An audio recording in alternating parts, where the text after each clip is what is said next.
Hey team, what's poppin'? Welcome into the spot. Thank you for rolling up with the True North Fantasy crew. Presented by Monkey Knife Fight. This is the place to be on Saturday nights to get primed for that Sunday, Monday, and hopefully Tuesday action this week. As always, we got the motley crew from True North Fantasy Football, as well as we're stoked to have a couple friends along with us for the ride tonight. Without further ado, I'll get into the True North boys. We got Brian Bailey. He is a staff writer and contributor for True North, the FF Aviator himself. Brian, how you doing, my man? Are we starting Patron or are we starting Jose Cuervo this week? No, sir. None of that. That was enough that one time. Oh, it was a great time, buddy. That was a great time. Yeah. Right on. And then we got Jim Nasty Nastic. He's on the Gold Jacket Pod on Tuesday nights with Connor Donald. How you doing, your nastiness? Good, man. I'm awake this week. Good. Yeah. We're glad to have you, buddy. Thanks for rolling up. Okay, and the last member of the True North crew, the man on the era ones and twos tonight. We've got you're actually gonna hate me for this, buddy, because happy belated birthday. But that's all I'm gonna say on that. Affectionately coined the True North Research Demon. We got Tyrell McLaughlin. What's going on, buddy? Same old. Yeah, another day older. Another day. Yeah, how's it feel? Feels the same, but yeah, that's not a great feeling. So fair enough. So enough about us, and let's get into the guests of honor. We have got Jeff Mueller. You can find him at JM Thrive PT. You can also find him on the Vipercast with Dynasty Vipers and Crushing Injury Analysis for Destination Devi. Jeff, we were pleasantly surprised to have you back this week. It's clear that you are a glutton for punishment. So thank you for joining again on the spot, buddy. Yeah, thanks for having me again. Yeah. Okay. And then last but certainly not least, we got Jordan Richards. You can find him at Chaboy J Rich. He works with Destination Devi. He's got stuff with FTN, the Mayo Media Network. And he's recently launched his own podcast, the Real Life Podcast, which I've had the pleasure of listening to, and it's really, really good, Jordan. How you doing, man? Thanks for coming on tonight.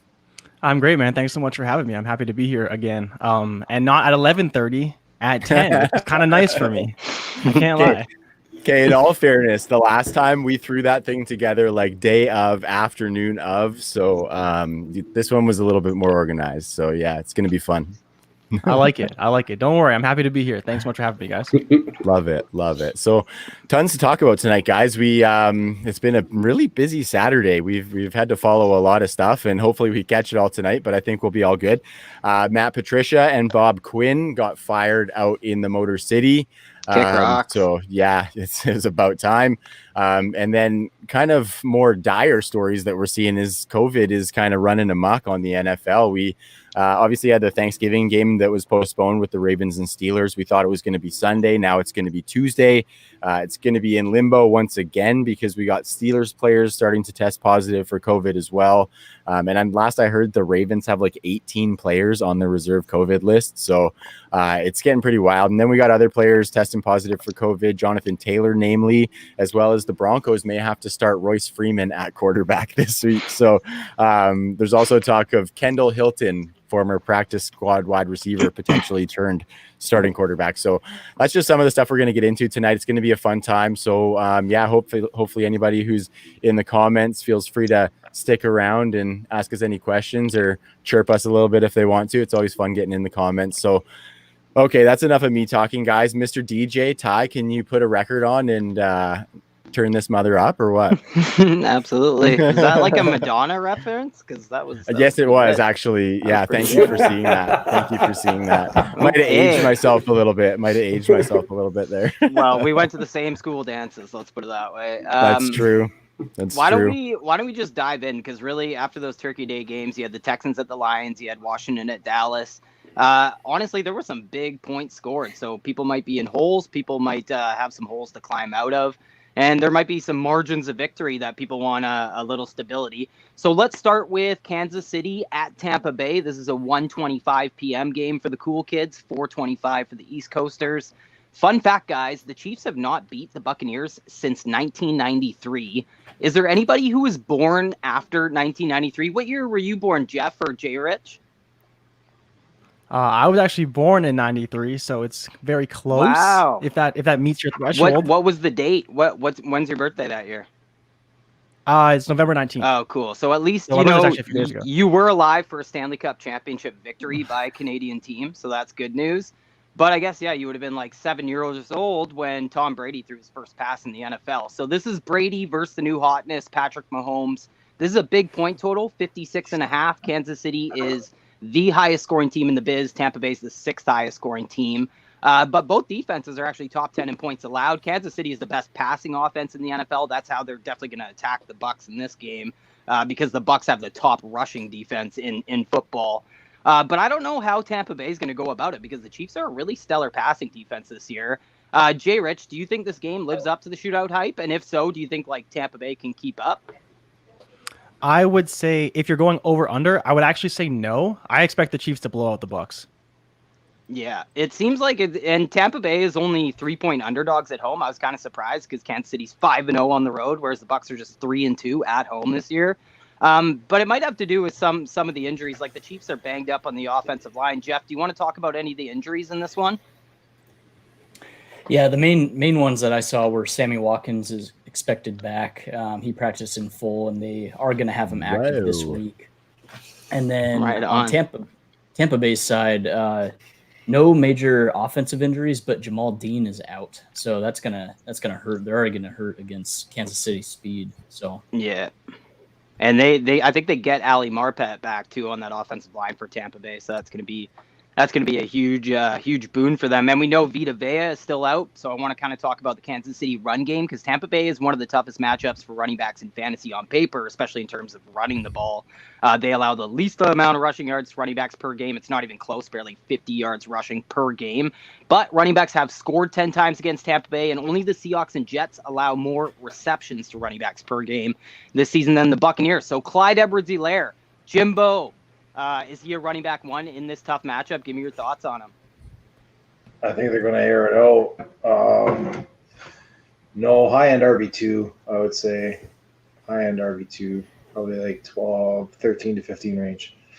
Yeah, and that's actually exactly where he is in expert consensus ranking. Is there a chance you would sit him? Like maybe if you have the Drake coming back, what about Kenyon Drake at New England versus Clyde Edwards-Helaire?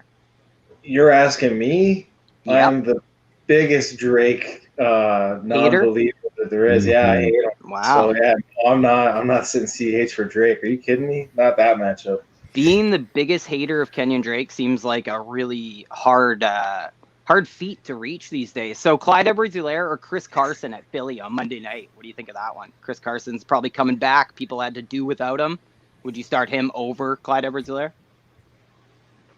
No, because of the health reasons, right? Like I know CH is healthy coming in.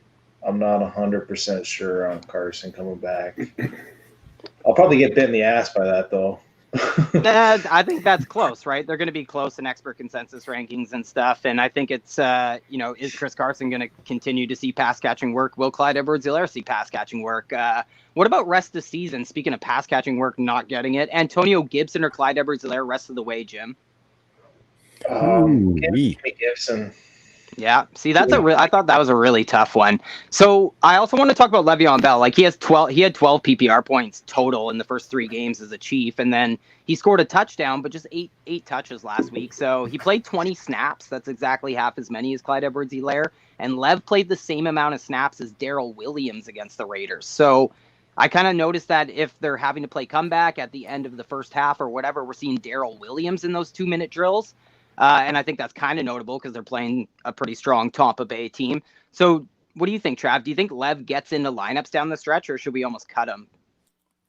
I did cut him this week on a team. And I mean, if you have deep benches, he is a running back in a high-powered offense, but it's not going to be, especially with that Darrell Williams involvement, like you said, it's not going to be someone I'm going to be happy starting in my lineup. So I think you can cut him if you got short benches for sure. I wouldn't be starting him unless there was a Clyde injury, which is obviously not something you want to bet on. We never want to see that. But I think that's just kind of the reality for Lev because it's not a huge pie for the running backs. It doesn't seem like, and Clyde's getting that receiving work. So that's what we want. Yeah, we don't have a ton of experience seeing Andy Reid use multiple running backs. And I agree that like now that we kind of have shift our mentality, if we're battling for our playoff fantasy lives and stuff, we got to cut anyone and everyone, no mercy. Speaking of which, I think Tyreek Hill is going to have no mercy on this Tampa Bay secondary that's been much improved this year. I think we can move on beyond him. But what do we think behind Tyreek Hill? Do we have any interest in these Chiefs wide receivers? We got Sammy Watkins, Mecole, Demarcus Robinson, Byron Pringle. Anyone jump in for that?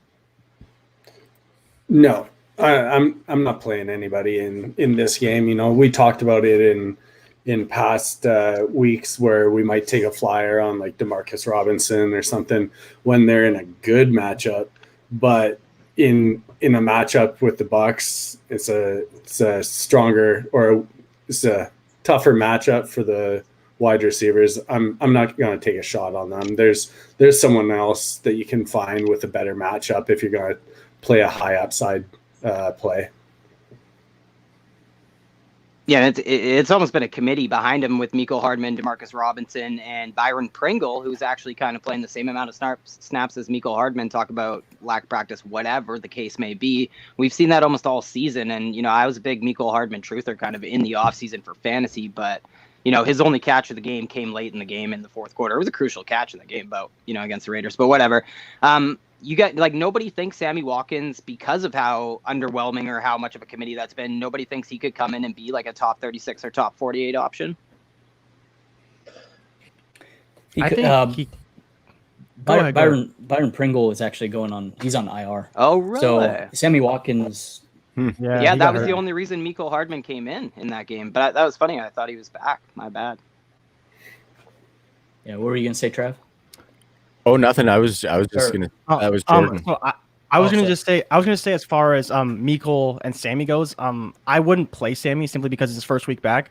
But I think if you are in a pinch, and let's say you played Antonio Gibson or you played someone else who did really well, I never hate betting on Mecole Hardman because he's that fast. He's a one-play guy. He's, in my opinion, more of a one-play guy than even Tyreek Hill is. I do think that he has that elite speed, that elite game-breaking ability that maybe even surpasses what Tyreek Hill has. And because he's not Tyreek Hill, because he's not seeing top coverage, it's that much easier for him to break a play. We saw it happen against the Jets where it's just like teams forget he's even there. And by the time they remember where he is, he's already in the end zone.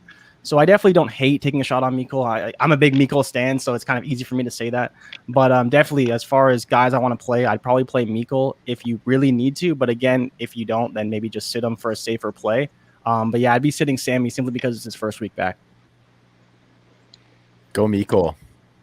Yeah, I love it. I'm back in, baby. I can't quit him anyways. I'm the same Jarrett. So, nobody can stop Travis Kelce. We can move on. Let's go to Tampa Bay. Like Tom Brady, this is a pretty tough matchup versus Kansas City. They allow the 10th fewest points to the quarterback position. We did just see Derek Carr light him up for the second time this season. Teddy Bridgewater had almost 30 points against them the week before that too. But Brady himself is kind of my point. Like several games over 30 fantasy points this year for him after having none since week 3 of 2017 before 2020. He also has more touchdowns than he had all of last season. So I kind of just bring that up because this is a tough matchup. They actually go on bye. They have one of those really late season byes next week. But coming off that, they get the Vikings, Falcons, and the Lions in fantasy football playoffs.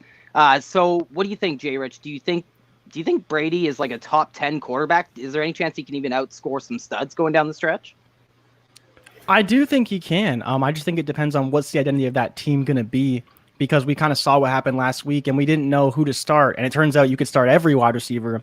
But I do think Tom is a little bit hit or miss. If you're playing in a league that's only a 4-point per touchdown, it's probably more questionable, because if he's throwing a pick or two a game, even against some of these bad teams, you never know what might happen. And he hasn't been that accurate. He hasn't been throwing the ball downfield very well. So I don't necessarily trust him. But as far as the matchups go, he should be a top 10 guy going forward. But if I got a stud, it's hard for me to bench him for Tom Brady right now. Yeah, totally. And I think that's the conversation that people want to have with, because I totally agree. Like, you can't put him ahead of Mahomes, Kyler, Russ, Deshaun Watson, Josh Allen, Justin Herbert. Like, you're just not going to start him over those guys. And probably even like Aaron Rodgers, who has a nice fantasy football playoff strength of schedule as well.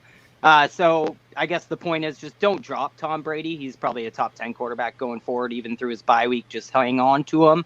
And, after last week, I guess don't drop Leonard Fournette. I mean, this backfield just continues to seesaw. I think it's going to be a pretty gross split with defined roles. But Fournette against the Rams last week, he scored his first touchdown since week 2. And he has 9 of the 13 running back catches since Antonio Brown signed. So, I don't know. What do you guys think? Is Ronald Jones still the best back to start for fantasy in this backfield? If you're okay with taking a 0, I think so, yeah. I have to start him. I don't think you can risk it. There's not that many good backs right now to where you can afford to bench Ronald Jones. I'm more so, do we start Leonard Fournette? That's the conversation I have with myself every day in multiple leagues. Mm-hmm. I don't think so. Would you start? So Jay Rich, would you start Gio Bernard against the Giants, who that offense could be really bad, or Leonard Fournette in a game that could be a shootout? I think I'd rather start Bernard. I just think he's going to get the touches no matter what. I do trust Tom Brady to throw to Leonard Fournette, but I don't know if you guys see that stat about how the Bucs have a stupid low yards per catch. Not just Leonard Fournette, not just Ronald Jones, but the Bucs in general. And I think it's a Tom Brady problem. I don't think check down. It's he checks it down and they get tackled right away, so he doesn't take a sack.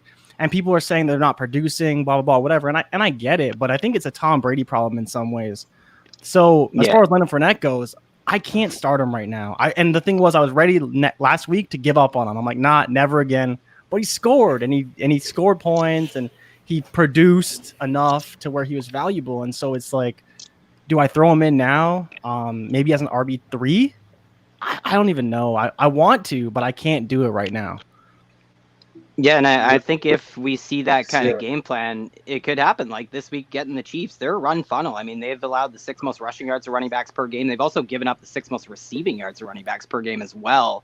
I think the problem with Fournette is that running backs have scored just 7 times in 10 games against Chiefs. But going forward, we mentioned that strength of schedule. So I think it's interesting because definitely make a decision on who you like and go pick up that player. They get the Lions in Fantasy Football Championship week, who have allowed the most fantasy points to running backs in this whole season. And they just fired their rocket scientist, defensive-minded head coach responsible for all that. So, I guess, should we talk about these wide receivers? Does anybody want to be bold enough and just rank them in a tough matchup here, or even for rest of the season?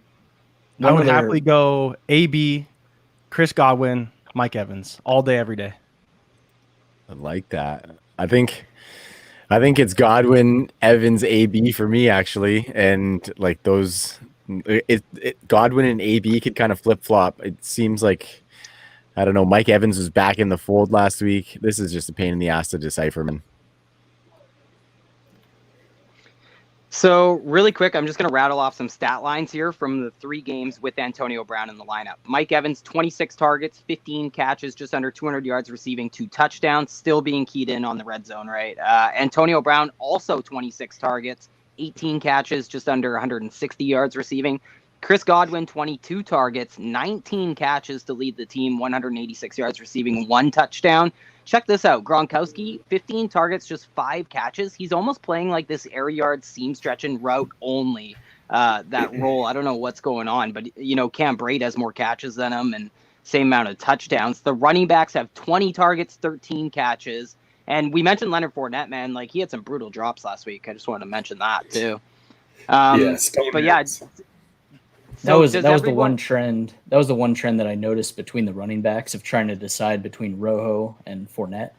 Rojo fumbles or drops the ball. Arians pulls him, right? Fournette dropped 3 passes and he was still in there. Mm-hmm. So I think it's going to be Fournette moving forward. But I think it's an overblown stat, though. Do you guys see that on Twitter? Everyone's like, oh, Fournette can't catch, Fournette can't catch, Fournette can't catch. He's still catching 72% of his passes this season, and he was 80% going into that game. And people are saying this guy can't catch. Wasn't the best. And even Bruce Arians is like, well, they weren't the best throws. He straight up said that in a press conference. He's like, well, Brady wasn't throwing the best passes to Fournette because someone brought it up. And I was dying, bro. Arians is a savage. He doesn't give a fuck about Tom Brady. He doesn't give a shit. He's like, oh, yeah, he can't throw deep. He can't do this. He's missing. He can't. Yeah, he's terrible. He's so bad, man. I love Bruce ripping him. He's got 58 deep attempts and only 18 completions on him this year. So that's just kind of a testament to what you were saying there. And it's kind of not conducive to Bruce's offense too, because we like that deep passing in that offense. So, but or the matchup this week against or the matchup this week against an extremely stout secondary for the Chiefs and the Honey Badger. Speaking of which, tough matchup for Gronk against tight ends. They allow under 50 yards receiving to tight ends this year. But he has that juicy fantasy football playoff strength of schedule. We talked about running back being a gong show.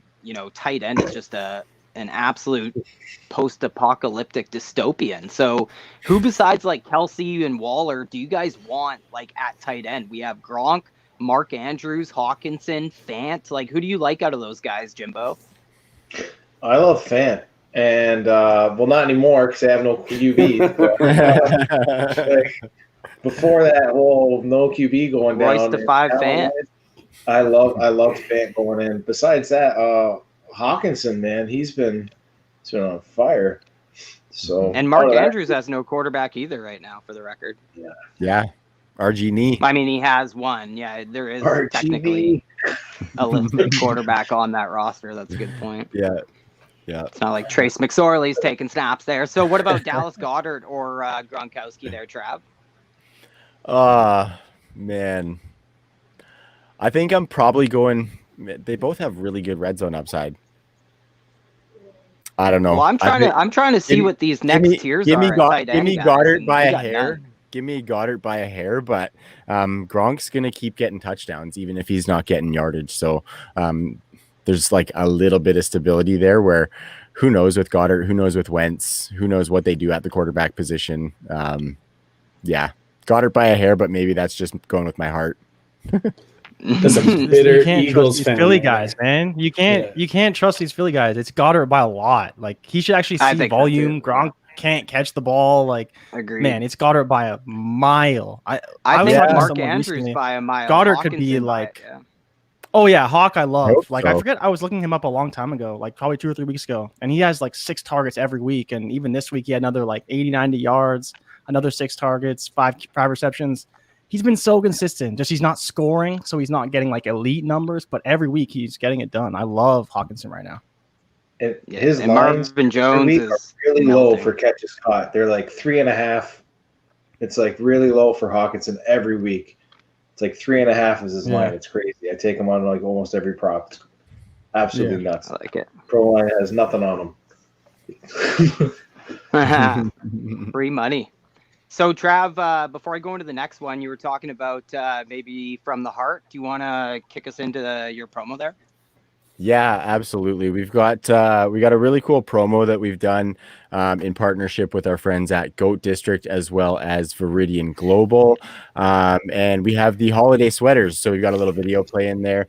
We teamed up with Viridian and Goat District to actually donate all proceeds from these holiday sweater sales to the Salvation Army over the holiday season.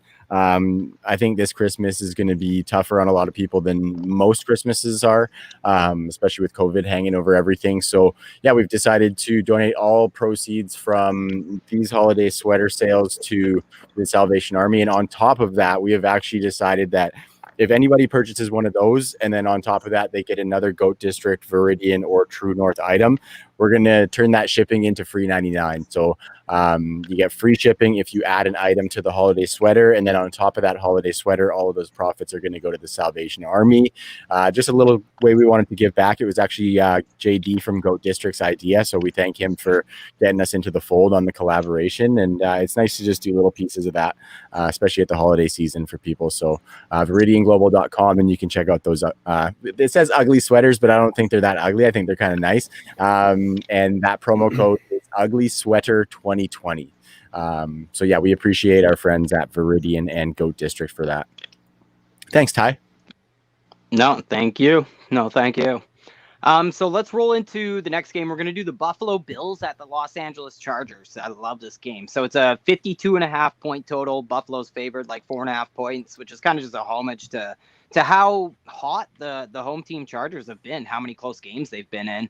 But the excitement in this game is because these are 2 of the top 5 passing games led by essentially the 2 best values at quarterback for fantasy this season. Obviously, both are top 5 quarterbacks in fantasy. I think both these wide receivers are top 5 wide receivers too. Keenan Allen, Stephon Diggs. at least in PPR, definitely. But these signal callers, I mean, Josh Allen, Justin Herbert, they're actually tied at 24.3 points per game apiece in fantasy this year. That's only behind Kyler Murray, Pat Mahomes, and Russ Wilson. It's actually kind of amazing how similar their stat lines this season look. And Herb Kid looked incredible again in Week 11, post that 1960s military haircut. So the flow kind of didn't hold all the secrets to his success or anything in his rookie season here. He's the only rookie quarterback, I'm just thinking about it, to finish the week, by the way. Sad. So I was surprised about the haircut. I was surprised about how bad the Bills have been on paper in the run game this year, too. It's kind of amazing. I know they've morphed into like a much different offense this year, but there's not many teams averaging under 100 yards rushing per game as a team. The Bills are one of them. Also under 4 yards per carry. The volume is down. You know, the passing game is potent, but, you'd expect the efficiency to be way higher behind Josh Allen, especially with the likes of Zach Moss and Devin Singletary. And on the other side, it's even worse. I hope Austin Eckler, I don't know, maybe we'll just get into it. Like, I want to ask, what do you think, Jeff, with the struggles in the run game, with the point total, do you think these quarterbacks are just going to come out slinging the ball? And then maybe do you want to just roll into the injuries after that too? Yeah, I think they will. I think they're both going to air it out. Just knowing the struggles on in the run game on both sides. And for the Chargers, I mean, I've gotten so many questions about who to play, and I'm honestly staying away from the Chargers backfield. I think one of them will emerge, but trying to figure out which one. Austin Eckler is expected to play, but people have to remember he's only had 4 days of practice, literally on the field, back in a football setting where, coming off a major injury. So I'm expecting him to be on limited snaps. And then Kalen Ballage suffered an ankle calf injury at the end of last game. So even if he plays, he's going to be limited. So it could be Tremaine Pope, it could be Joshua Kelly, or it could just be Herbert throwing it out, The only These other are a couple dumb rushing attacks. Yeah.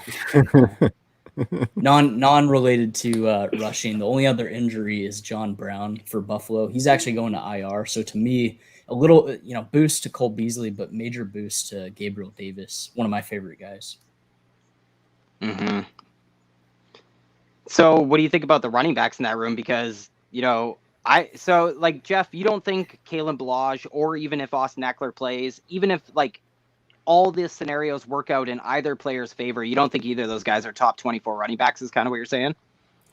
I think Eckler is the most likely to have a chance, but knowing Anthony Lynn's tendencies, he's not going to throw him out into the setting. He's going to limit his snaps just to make sure he doesn't come out with an injury, with a re-injury. The re-injury risk is still high, especially considering, again, he only had 4 days of practice. Trav, I know you own some Devin Singletary and some Zach Moss in league. If you had to choose between the two, who would you pick in a flex spot? I'd probably they're both go just scoring 9 points per game in PPR. Yeah, right now. it's been awful, and I got a team with COVID running rampant where I'm relying on Singletary as my running back one, so it's pretty painful. I think I'd probably go with Zach Moss just by a little bit if I had to. It did look like he carved out a little bit of receiving work, and then I think if anybody's going to get a red zone touch that's not Josh Allen, it's probably going to be Zach Moss. So that's kind of why I side that way, because I think they can probably score a little bit that way. But it's not going to be consistent volume, and it's not going to be anything better than hopefully a flex play for you. But you might have to toss him in a running back 2 spot, and it's going to be Moss for me. Where do you sit on that one, Ty? I know you love you some Zach Moss.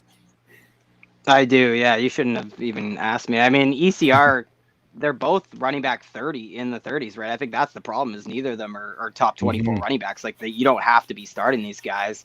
I mean, if you look at the matchup, the one thing that stands out is the Chargers do allow catches to running backs, and we hope this game is pass heavy boat race style, right? So Singletary does have 25 catches this season to just 9 for Moss, but when Moss does catch a pass, it usually comes from inside the 10-yard line. So maybe we could expect a lot of scoring in this game as well. So Moss has, end zone targets. If you look at the running back position, those are rare. Moss has a couple, and more likely though is Moss actually scores a rushing touchdown this game. Josh Allen having half of the team's rushing touchdowns be damned. The Chargers have given up a rushing touchdown to a running back in every game since week 5. So I kind of like Moss this week, but I just want to stress that neither of them are going to be top 24. It's a tough schedule coming up too. San Fran, Pittsburgh's a brutal matchup, and they're at Foxborough against New England in week 16. So I don't really like that. And the whole point we're talking about is this team could just go really, really pass heavy, right? These last 2 games, we saw that before the bye week. So, and that's thanks to Brian Dabble, Canadian-born play caller. Woo! Represent. And man alive, it's lifted up Stephon Diggs. He's the wide receiver 5, second in targets, catches, and receiving yards. Casey Hayward is out for this game as well, I believe, which, he's been getting absolutely torched anyways. But you mentioned John Brown is out. So I think, DFSers are going to be targeting this game. That's why I want to take a little bit of time on it. So what do you think, Jimbo? You love Gabriel Davis. You love, we all love Cole Beasley as our wide receiver 3 or flex in a PPR. Do you have a preference between the two? Yeah, I do. It's Gabriel Davis, especially with John Brown going to IR. I expect him to absorb a little bit more target share. And like I've been talking to a couple guys online, Gabriel Davis runs a really nice fade route in the red zone. He's big. He's 6'3". He's 215. Everything that Josh Allen could want for in a red zone weapon. Doesn't seem to be doing Dawson Knox. So, yeah, I have a preference. Beasley's a better route runner, but I like the red zone upside from Gabriel Davis. Yeah, and I think I mentioned off top Keenan Allen's top 5, and I think Brian Bulaga might be out of this game as well, the left tackle for the Chargers, so they might be prepared to throw even more short, quick passes this week. We've seen, because he's going to avoid Tre'Davious White in the slot. But Mike Williams, guys, who I'm not sure, won't line up with Levi Wallace on the left side anyways, like he might avoid Tre'Davious White himself. Expert consensus ranking definitely disagrees with me. He's not even a top 40 wide receiver. I'm just looking at it. In a high point total pass heavy game, why are people so hesitant on Big Mike? What do you think, Jay Rich? Do you think of him as a solid wide receiver 3, or is he just a good option among boom or bust wide receivers for Mike Williams? I do like Mike Williams, but I think he's been a little bit too inconsistent. And then the one thing about Trey White is he actually probably won't go against Keenan Allen. He doesn't move into the slot that often. He prefers to play outside. He plays better outside. And so that's why I think that it's more than likely they try to zone cover, whether they bracket cover or not. Keenan Allen, it's not going to matter anyways. He's going to get the ball. But the issue is that it may force them to cover Mike Williams very heavily on the outside with Trey White, man-to-man. We all know that's a tough matchup. Trey White hasn't been the best this year, but neither has Mike Williams, and that's why I'm not necessarily going to play him. But I think to your guys' point about Cole Beasley and Gabe Davis, they're both going to be in play. But I wanted to touch on Austin Eckler because, Jeff, you said you probably wouldn't play him. And I think where you're right is the injury, but where I think you're wrong is that he's one of the best players with limited touches. We've seen him play with limited touches. If you think about Austin Eckler, what they need a running back that can fucking do something. The running backs don't do a whole lot. They probably won't use him between the tackles too much, but I think, you get him in swing routes, get him the ball in the end zone, he can make a play there. And that's the reason why I'd consider it. And if you've been holding on to Austin Eckler for this long, it'd be hard for me to bench him because with how bad running backs are, with COVID, doing all these things, taking guys out, injuries, Austin Eckler almost by default, if he gets 15 touches, is going to be a top 24 guy. So from that standpoint, I think it'd be hard to bench him if you got him. I know I'm going to play him in a few spots where I have him. But to talk about more Mike Williams, I think Mike Williams is like a maybe play because I love Herbert. I love the upside, but I think he'll be looking elsewhere for most of the game. And if Eckler's in, like I'm mentioning, he may see some additional targets just kind of underneath some safer routes, some easier throws for Herbert to make rather than targeting Williams down the field. Yeah, that is a spectacular point. Since coming into the league, like Austin Eckler is literally one of the most efficient players on a fantasy points per touch basis. It's incredible. And you talk about Mike Williams, even brought up Cole Beasley when you're talking there. Who would you start over between those two, Cole Beasley or Mike Williams? I would start Beasley over Williams, especially in PPR. If you're in a half, maybe you go Williams, but I think in PPR you're definitely going Cole Beasley. He should probably see 10 targets, no problem. Mike Williams may see the 6 to 8, and then how many is he going to catch? More than likely to be somewhere around 50%. So 3 to 4, praying he gets in the end zone at that point. Mm-hmm. Yeah, totally. What about this one? And hurling yourself off a bridge is not an option. Mike Williams or T. Higgins without Joe Burrow? Oh.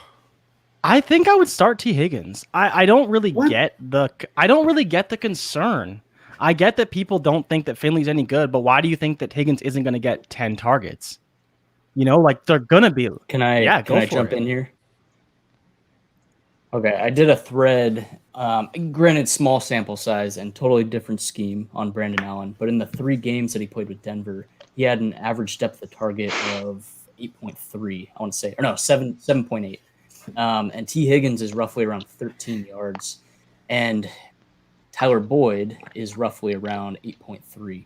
And he just fits the mold of where Brandon Allen prefers to throw to. He had roughly 50 targets in 3 games of around 8 yards per attempt. So I plus James Bradbury is going to be on T. Higgins most likely. I doubt they're going to put him on AJ Green. That's where my concern is. So the only thing is on that on Higgins. I'm not concerned with Higgins, and Higgins has played against top corners his whole life, so I'm not too concerned about that. But what I would say is that if I could guarantee T. Higgins gets 10 targets and Mike Williams only gets 5, right? That's where it's like I'm a person who leans to volume, especially with wide receivers. I always lean on volume, and I totally get that argument from the average at the target perspective. But for me, with Higgins, especially how good he's been, I do think they're gonna say get the fucking ball to T. Higgins. Like I don't care what you do. If you want to win, if you want to play in this game, you'll get the ball to T. Higgins because he's their best player, right? If there's a receiving touchdown by a Bengal, you're leaning that way, right? By a Bengal, it's going to be by T. Higgins. I agree. Yeah, more than likely. That's a good point. Yeah. Do you guys, Brian? Do you think any of them are top 36 wide receivers? Cole Beasley, Mike Williams, or T. Higgins? I think they have the ability to be a top 36. I'm not going to put them in my top 36 rankings. I think they're right on the border, like T. Higgins and Mike Williams. I prefer Mike Williams over T. Higgins, but I think it's personal preference on that one. Yeah, I kind of like Mike Williams just because, and Herbert is the guy who can throw a 50-plus yard touchdown, the easiest out of all those guys, quarterbacks. That would be my only caveat. I think they're all exactly right there, right on that wide receiver 3-4 borderline. I also think Hunter Henry is probably an elite option this week, so we can just move on. Tight ends are averaging the most catches and receiving yards per game against the Buffalo Bills this year, so I think fire them up even in DFS. So let's go to the Atlanta Falcons, the Las Vegas Raiders at Atlanta. 53.5 point total in the Dome here. It opened at 55.5, so probably something to do with the banged up Falcons passing game. I'll go to you in a sec, Jeff, but the Raiders are quietly a top 10 scoring offense. Goes without saying the Falcons give up a shitload of points on defense, and I think the Raiders could have success either way in this game. Las Vegas, by the way, is quietly 4-1 on the road this year, and the Falc fans who have been at the games have seen just one Falcons win at home. Atlanta is just a 3-point underdog. Fun fact, by the way, this is another game where the team who's favored hasn't beat the other team in decades.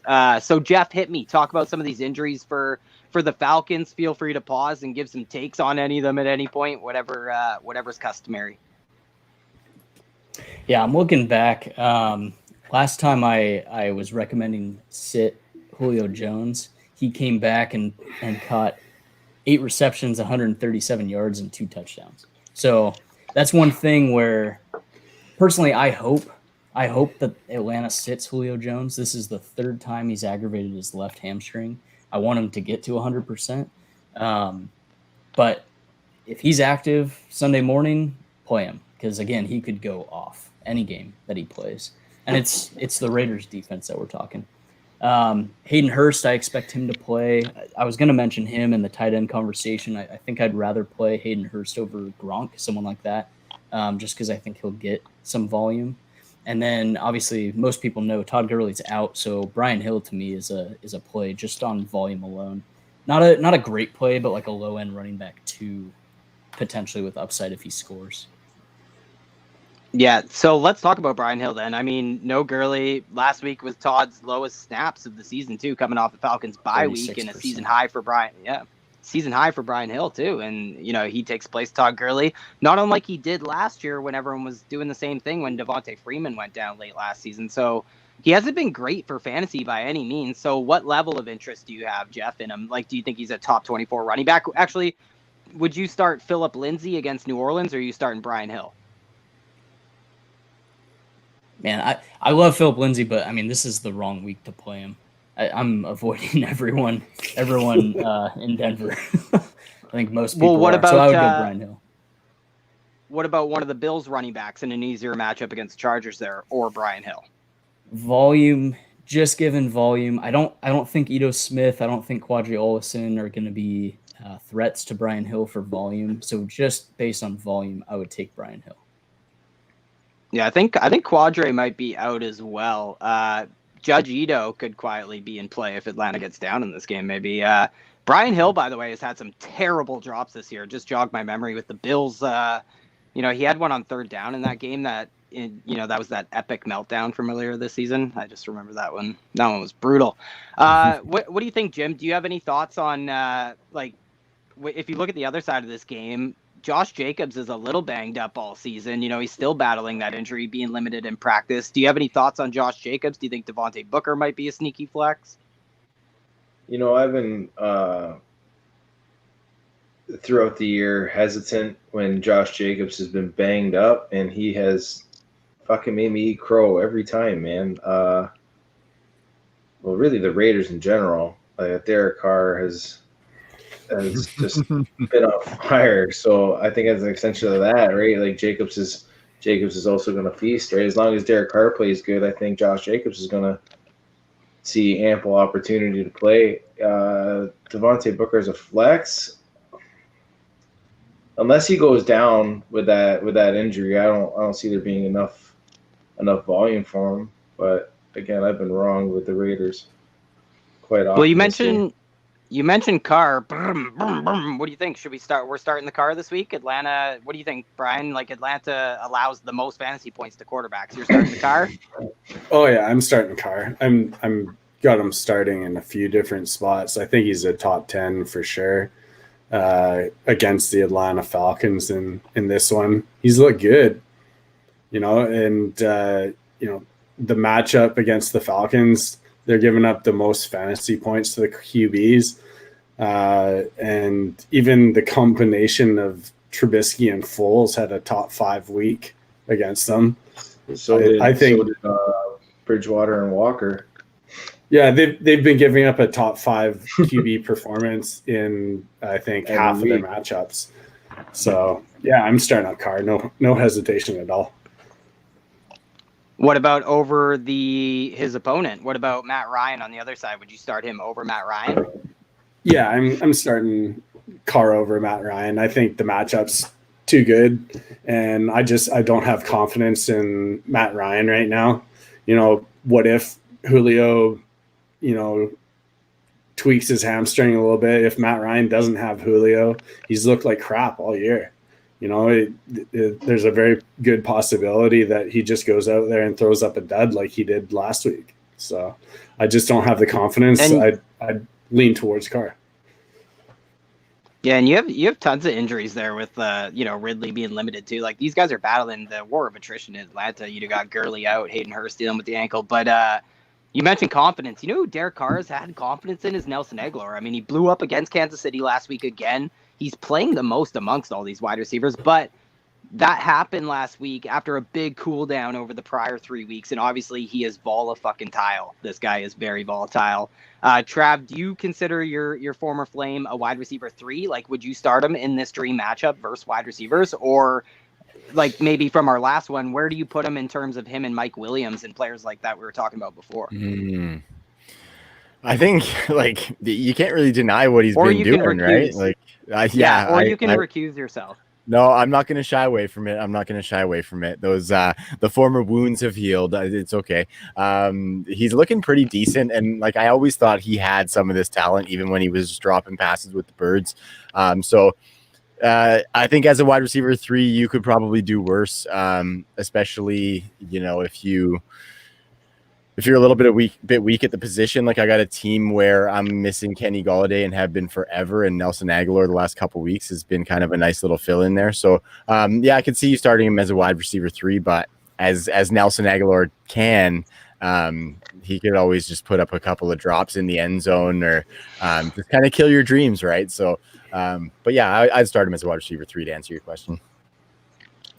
Yeah, so are we accepting that it's him over Henry Ruggs if we have to start one of these boom bust options in Oakland or in wherever the fuck they play? Yeah. So what about the other side, guys? Like, if Julio Ridley plays, is Calvin Ridley going to be a top 12 wide receiver if Julio plays? If not, either way, are you guys going to rank him that high? It's right about the cusp. I would. Yeah, Yeah. Matt Ryan can definitely support too. I mean, they might throw. He was still 7 for 92 last week, so I'm not too concerned whether Julio's healthy or not. If Ridley's a top 12 guy, but he'll have to hit the end zone to finish top 12. More than what likely. about any interest in the ancillary pieces like Russell Gage, Olamide, Zacchaeus? I think I got that name right. Russell Gage is in the slot, but most of his fantasy points actually came in just weeks 1 and 2 for Russell Gage. But I think it's interesting that they kind of prioritized Russell Gage when Julio went out over Hayden Hurst. It was extremely frustrating. Yeah, I'm not touching these guys. Going into last week, I would have said that, Olamide is looking sort of like the wide receiver 3 there. And then all of a sudden it got flip-flopped right back to Russell Gage like it was earlier in the season. I don't know what happened in that going back that way, but I don't have confidence in one or the other, so I'm just going to stay away, and I can find something different in a different matchup. Yeah, I think one interesting it's just like Hayden Hurst. Last week, New Orleans has a solid linebacker group who can cover. So Hayden Hurst just didn't. Shout out to Nostradamus. Yeah, yeah. We talked Quan about Alexander, man, he's dope. Yeah. I think that's going to be a little different this week, where Hayden Hurst gets a little more run. That's a great point. I totally agree with that. Wait, you're expressing a lot of interest in Hayden Hurst here, Jeff. Do you want Hayden Hurst or Evan Ingram against Cincinnati, which is a great matchup for him?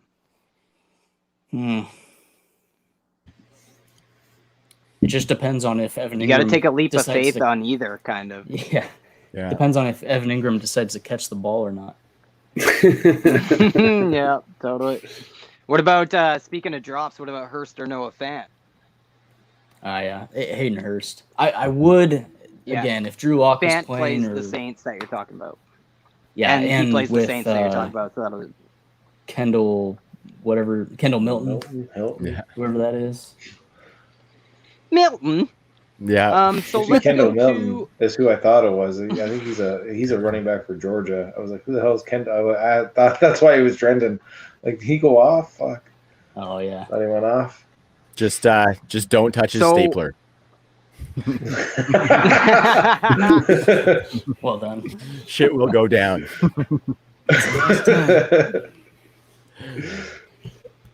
Yeah, we need a soundboard. We do need a soundboard, yeah. So, Trav, I can't remember. I think is the Arizona Patriots game going to be the MKO? It is not, actually. We're going with that Vegas and Atlanta game. I want to kind of capitalize on some of that. I think some of these points could be scored. So I've got one here, guys. I got it all keyed up. I just got to get the screen up here. Bing, bang, boom. There we are. You guys can see that okay. And I've got, of course, some shit going down there. Okay. So I've tapped into this one, guys, and I've got a 2 for 2. So we got to get both of these right with Monkey Knife Fight. And if you haven't played on there, Monkey Knife Fight is the hottest new DFS platform. They're definitely sweeping the nation right now. You see them everywhere in the fantasy community. And this is just kind of a good place where you can go and find some fun games to play. You don't have to be digging as deep as you do with your FanDuel or your DraftKings DFS stuff. These are more player props. So is this guy going to get 275 yards, or is he going to get this much passing yards? So as you can see on the screen, we're going with the Vegas and Atlanta game, and we're starting with Derek Carr at 274.5 passing yards is the line. So that Atlanta defense we talked about is quite the sieve. Jordan, let's start with you, my man. What do you think about Derek Carr reaching that 274.5? I think that's pretty generous. I'd probably go with less on that one. Okay. How about you, Jeff? Yeah, I would go less. Ty?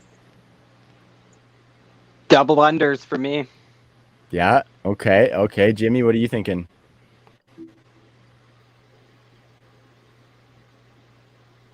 You're on mute, brother. The suspense is killing me. I was looking at this one earlier, and because I think I took this one for my going bananas. He comes close to this. I think he's hit 275 and 276 twice this year, and gone over it 3 times. I went more. I I like it. Bri, what are you thinking? Yeah, I'm going more on this one too. You know, Atlanta right now, they're giving up over 300 yards per game, averaging passing yards. And I think Atlanta's going to be able to score on the Raiders as well and make Carr have to throw more. I'm going to take the over. Oh, man, I want to go with the more. That's going to make it a tie, though, boys. So what do we do? Who's breaking the tie? It's your money. You decide. Fair point. But that being said, Brian, I'll be completely honest that my monkey knife fight record isn't the most stellar. So I'm gonna actually go against my gut, and we're gonna take less on Derek Carr. Okay, Brian, we're gonna start with you. Go ahead. I'm a believer in Josh Jacobs and Devontae Booker rushing it. So that's the right answer. Yeah, that's Booker. Right. There's no reason why Booker could be. He could be slotted into a flex spot. I love him. And I think Jalen Richard could even get some work in the passing game for fun. Mm-hmm. Yeah, for fun. So much fun, Ty. Okay, so let's talk Calvin. That just makes it messy. Okay, Calvin Ridley. Brian, let's start with you. 78.5 receiving yards for the Riddler.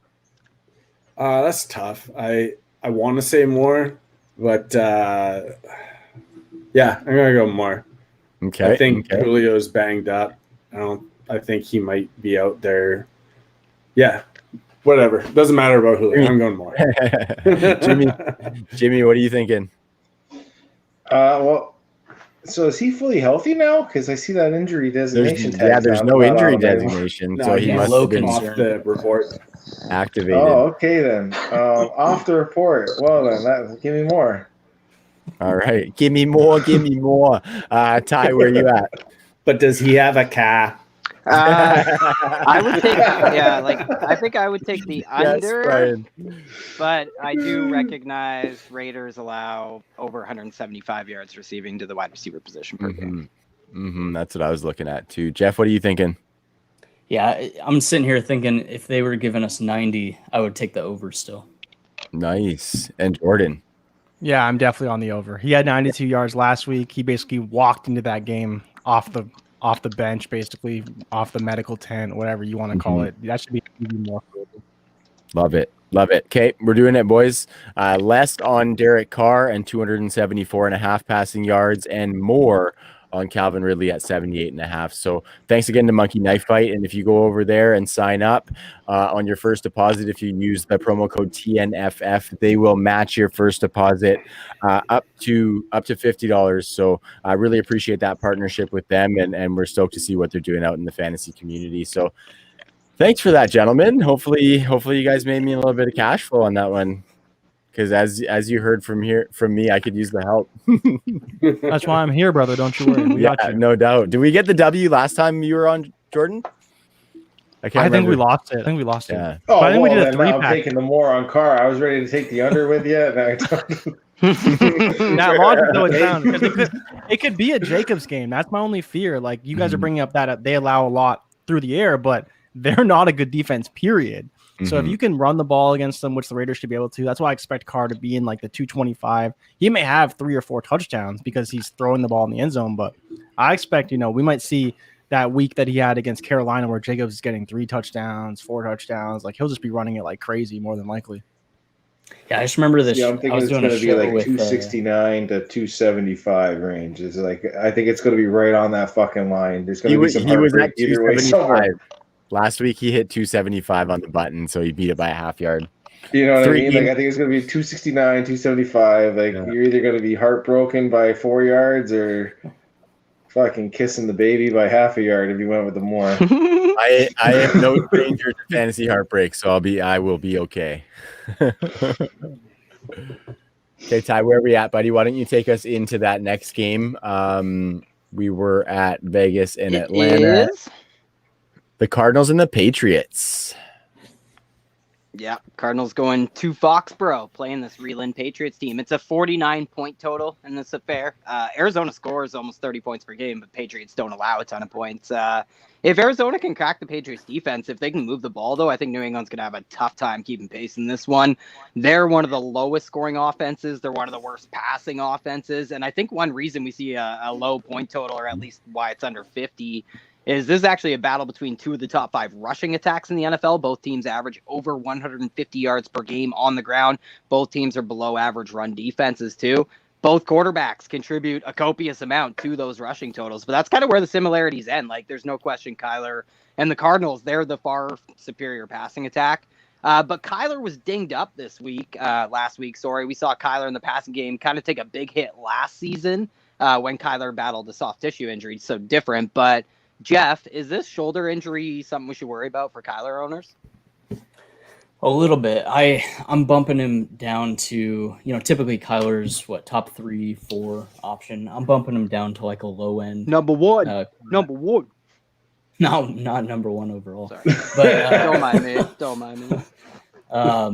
Only because too, the Patriots do so well of taking away the number 1 threat of the other team, and I think they're gonna focus on stopping DeAndre Hopkins and stopping Kyler Murray from rushing. And with the AC joint, he finished the game. I have low concern on him playing, but I think his average depth at target is gonna drop. We saw accuracy issues of anything over 15 yards throughout the last game. I think we're gonna see that again this week. I think he's a low end quarterback 1 with that rushing upside. I think Stephon Gilmore with that hand injury, I think he probably goes in this game, but that'll be definitely a big factor to what happens with Nuke Hopkins. I think they'd like to know also for the trickle-down effect. But Nuke Hopkins, I think, is funny. He's just been a whirlwind, eh? Like, he had that game-winning Hail Mary catch a couple weeks ago, and then just such a huge letdown in a smash spot against Seattle last week. And he struggled. Nuke struggled in New England in his career. He averages 5 fewer fantasy points per game against the Patriots in his career. And fun fact, nobody has more 100-yard receiving games this year than Nuke. They've come in exactly every other game this year. So he's on pace for 100 yards receiving this game. But yeah, we're playing Nuke in fantasy, obviously. Kyler too. What about Cam Newton, Brian? What do you think? The dude who's, record Kyler's chasing for rushing touchdowns. Are you happy firing up Cam Newton this week? He's a back-end QB1, I think, or if not back-end QB1, high-end QB2. He's definitely in a consideration. He's going to give you that safe rushing floor, and when they get down around the goal line, he can always punch it in, right? He's definitely in that consideration. So I was hoping you said that, Brian, that he was a back-end QB1, high-end QB2. So what do you think about those guys I asked you about last game with Matt Ryan and Derek Carr? Like, rank Cam Newton amongst those guys. It's going to be Derek Carr for me, and then Cam Newton, Matt Ryan. Cool. So, that gives us a good feel, I think, for like that back-end QB1 range versus that high-end QB2 tier now. Cam, for the record, is in a pretty good spot, too. The Cardinals have allowed the 8th most fantasy points quarterbacks this year. And, guys, I love, regression to the mean in all shapes and forms. Quarterbacks average the 3rd most rushing yards against the Cardinals this year, but they've allowed just 1 rushing touchdown to the position all season. So I think that's interesting for Cam. Speaking of Patriots rushing, I want to go back to you, Jeff, for the clusterfuck that is this Patriots backfield late in the season here. What's new? Yeah, so what I'm looking for, Rex Burkhead is obviously out. He tore his ACL. So in theory, you think James White takes his role. The question I have is Sonny Michel is expected back. So I'm curious to see how he affects Damian Harris's role. And honestly, I can't predict this one for you guys. Yeah, what do you think, Jay Rich? Like, I'll just throw this should out. I step Jay in Rich? here and just tell you that Stoney should just be fucking slapped to the bench? Third wheel. Because there's no reason why he should be playing at all. Man, Damian Harris has looked really good. To my surprise, honestly. But I do want to kick it to you guys real quick because we're talking about Kenyon Drake. But I'm concerned about Kenyon Drake in this matchup against the Patriots. Would you rather start Kenyon Drake or Chase Edmonds? Because I have them both in multiple lineups. I'm not starting both of them, but I have them both on multiple teams. So I'm curious which one you guys would start over. I think the answer might be Edmonds. I have Drake in a lot of lineups right now, but I think the answer is Edmonds. I think it's just a better spot against the Patriots defense, and more importantly, that front. You're probably right. He's probably going to see less defensive. Like, you know what I mean? Like when Edmonds is in, they're not going to be stacking a box on him. Exactly. And I actually think he's just better than Drake because I fucking hate Drake. But I agree, honestly. You can't stack the box. You can't stack the box on Arizona because of the schemes. They can't stack the box ever against Arizona. But I don't think you have to, though. Like against Drake, you need 6 guys, and you're probably going to stop them. I think my take is that the truth is they're both scoring within half a point of each other in fantasy football. Like they're both, running back 2, running back 3s. But I think people have to face some facts. Like Drake came back from his injury in week 10. He's seen way more work. Like him and Edmonds have split snaps down the middle. I admit that. Like it's situational, it's defined roles. Edmonds sees some of the higher leverage work, but Drake has almost double the opportunities. The Drake had 100 yards rushing in week 10. He had a rushing touchdown last week. He's outcarried Edmonds 27-11. And surprisingly, Edmonds has just one more target than him over the last couple of weeks. So I think it's just a full-blown committee. That's my take. I actually don't want either of them down the stretch. That's my other take. Drake had more targets coming last game too. So I'm just going to lead with the more volume and Drake seeing more targets now in the passing game. Yeah. The Patriots are stout against the run, but if Drake's getting a little bit more passes and the more volume, I'm going to take the more touches. All right. I almost feel like they're giving him more volume just to make that 1-year deal fucking look right. Honestly, Edmonds has looked a lot better. He has looked a lot better. Kenyon, but he looked better in the limited touches earlier in the year. Yeah, but then he got the full job. But at the end of the day, it's about who's going to get the most yards, right? Who's going to get the most yards, most receptions, most touchdowns. And I think, like, to tie to your point, it's kind of a split. And if we want to lean volume, maybe lean that way. And the only reason why I was essentially leaning, and I think the only reason why I was leaning Edmonds is I think maybe he might just get more receptions, better opportunity in the red zone. Where like I don't expect Drake to get more than 30 yards on the ground. Like I really don't. I don't see why he's going to break off a big run. And so at that point, I'm just going with the receiving work. That's where I was leaning. And I think you're right. Like at least that it should be closer than like the market says. Because if you look at expert consensus ranking, Drake is the running back 16. That's even 5 spots ahead of Damian Harris. Is that fair? Definitely not. No. Speaking of unfair, Edmonds is the running back 31 in ECR. And check this out to all your guys' point, because I agree that it is a defined role, whatever, blah, blah, blah. It's working best that way, though, to Brian's point. Like if they break up that defined role, it's not going as well for them. But my what I want to say is that Chase Edmonds has been a top 24 running back in 60% of the games this season, 6 of 10. Drake 5 of 9. So they're both, like Chase Edmonds has kind of outperformed him in that sense. Chase even has more top 12 weeks, but I just think it really is just going to be an ugly split. Like in this game, do you guys want Chase Edmonds, James White? Like, are they all just running back 2-3 borderline guys or what? Yeah, I'd probably. say so. Mm-hmm. I would say running back 2s with that upside if they score. And between Jay Rich, I was leaning towards what you said too. I think it'll come down to who gets more receiving work, and really what a couple weeks have come down to is who gets the receiving touchdown. And it's last week it was both of them scored, right? So I started both last week, but this week I'm kind of I got Nick Chubb back and a few other guys back. So I'm in this lineup in particular, I'm really unsure. And I only need to start one of them. I can probably get away with benching one. But to your point, maybe I just start both. I don't want to necessarily play the runner against the Patriots. I'd rather pay who I perceive as the pass catcher. I think they just have more opportunity, especially in open space. So I do like that as far as Chase Edmonds goes. The Patriots defense has given up more to the running back in the run game than they have in the receiving game. So that's for me probably why I would lean more towards Kenyon Drake, because I know he's going to get the more volume of carries. I think they're bottom 10 in yards given up and bottom half in touchdowns given up rushing. And then I think they're top 10 in receiving yards and receiving touchdowns to running backs. So that would make me lean towards Drake. I definitely don't have the hate that Jimmy's got on for him. But I do agree that it is messy for sure. Yeah, I also think a touchdown is a tough ask from Kenyon Drake just because of Kyler Murray. Like, he just became the first player in NFL history to record a passing and rushing touchdown 8 games straight in the first 9 games of a season. That's just freaking ridiculous. Speaking of ridiculous, Christian Kirk is being used just entirely differently. He also, like Nuke, just had a super big letdown and fucked me last week against Seattle. And it's driving me nuts because from week 6 to 9, he averaged over 20 points per game. I think he was over 20 points per game in PPR in all 3 of those games. Top 12 wide receiver in all 3 of those games. But he's under 13 points in every other game this year and outside the top 24 in 5 of those 6 games. So is Christian Kirk even a wide receiver 3, or is he more of a boomer bust wide receiver 4 at this point? What do you think, Jimbo? I would probably lean wide receiver 4, the boom bust. He, to me,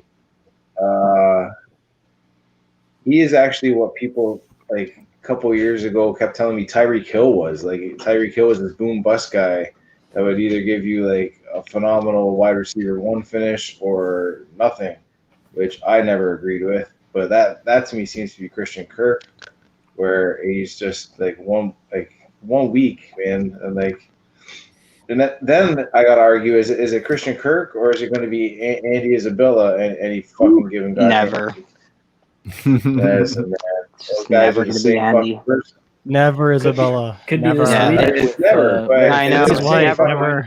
Yeah. Speak for yourselves. I'm rooting for it, boys. Speak for yourselves. Wow. Why, are you like a secret UMass donor? No, I don't know. Yeah, no kidding. I And want to see him blow up. That's the takeaway from prospect evaluation standpoint. Good call, though. Mm-hmm. I ask about Christian Kirk, though, boys, because he's ranked like significantly ahead of guys like Mike Williams. We talked about guys like Darius Slayton and lots of guys who play similar roles in their offense. Like, Jim, do you like Jacoby Myers on the other side of this game, or do you like Christian Kirk? Well, I'd rather go with Jacoby Myers on this side of the game. He's not dealing with Nuke, right? Straight up. Like, these Jacoby Myers, he wasn't supposed to be, but he looks to be. The team's won at least some games, right? What did he put up the other game? Like 163?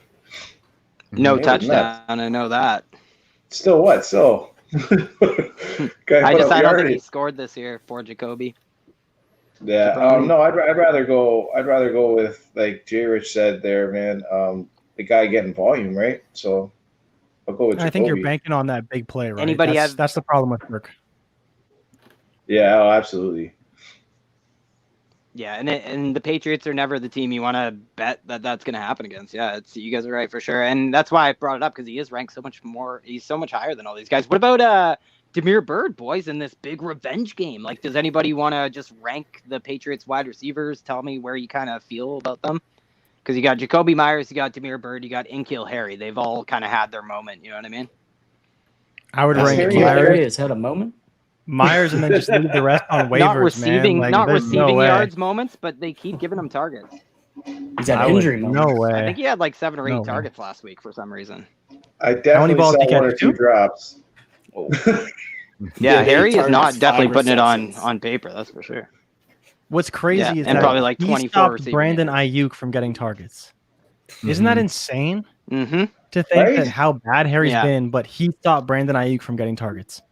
That's nuts. But he was good. Like, coming out of college, he looked good. Like, and that's why was Zach Moss, Herm Edwards, and people who say,